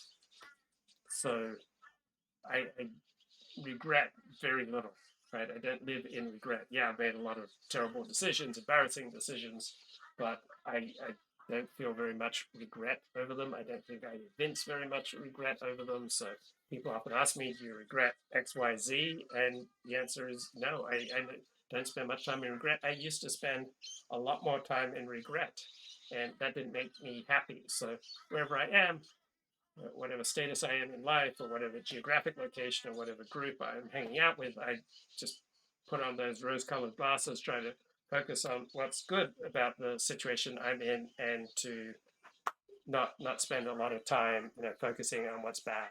To other people, to relate to other people who've been through hard shit, who like do drugs and drink. Do you think that that's a barrier to entry though? Because like to have gone through I've fucking never crashed a car in my life. I never got a DUI. Yeah. Technically on paper, I'm what some people might consider a low bottom drunk, outside of the fact that like I would stay out and drink until 4 or 5 in the morning. My friend too got sober fairly young, and you could argue that she's not like a real alcoholic, but nobody does argue that. Yeah, if you feel like you're supposed to be there, then you're welcome. Yeah. It doesn't matter. That's There's cool. no. I need a safe space, and it sounds like 12-step programs are we really should go. It's actually fun. They actually have one at a place where I go to an open mic also, but it's like also an AA. Yeah, some 12-step places are safe spaces, but no group, no human institution, no body is totally safe, right? Safety is, perfect safety is an illusion, right? There'll always be people with predatory instincts, particularly in certain situations. So there's no perfect safe space, but overall, I've had a very positive experience with 12-step programs, 12-step meetings, 12-step sponsors. But also through these meetings and programs, I've matured, and so I'm better able to detect when someone's dangerous. In general, good people make you feel good. Bad people make you feel bad. If someone's making you feel bad, a good reason to distance yourself from that person, put up barriers, and you can do it, subtly. You don't have to say, "I can't have you in my life." You can reduce the proximity of yourself and the other person. You can reduce the intensity of your interactions. You can reduce the frequency of the interactions, right? You can move things from face to face to just over the phone. You can do all sorts of things to put more space between you and others without making dramatic demonstrations. On the other hand, if there are people who are good for you, who make you happy, who have a good influence on you, then you can increase the intensity. You can increase the proximity. You can increase the frequency. You can increase the length of time that you spend together. And then people who are bad for you, you reduce the amount of time you spend together. You reduce the proximity. You reduce the frequency. You reduce the intensity. That's it for me for now. Take care. Bye-bye.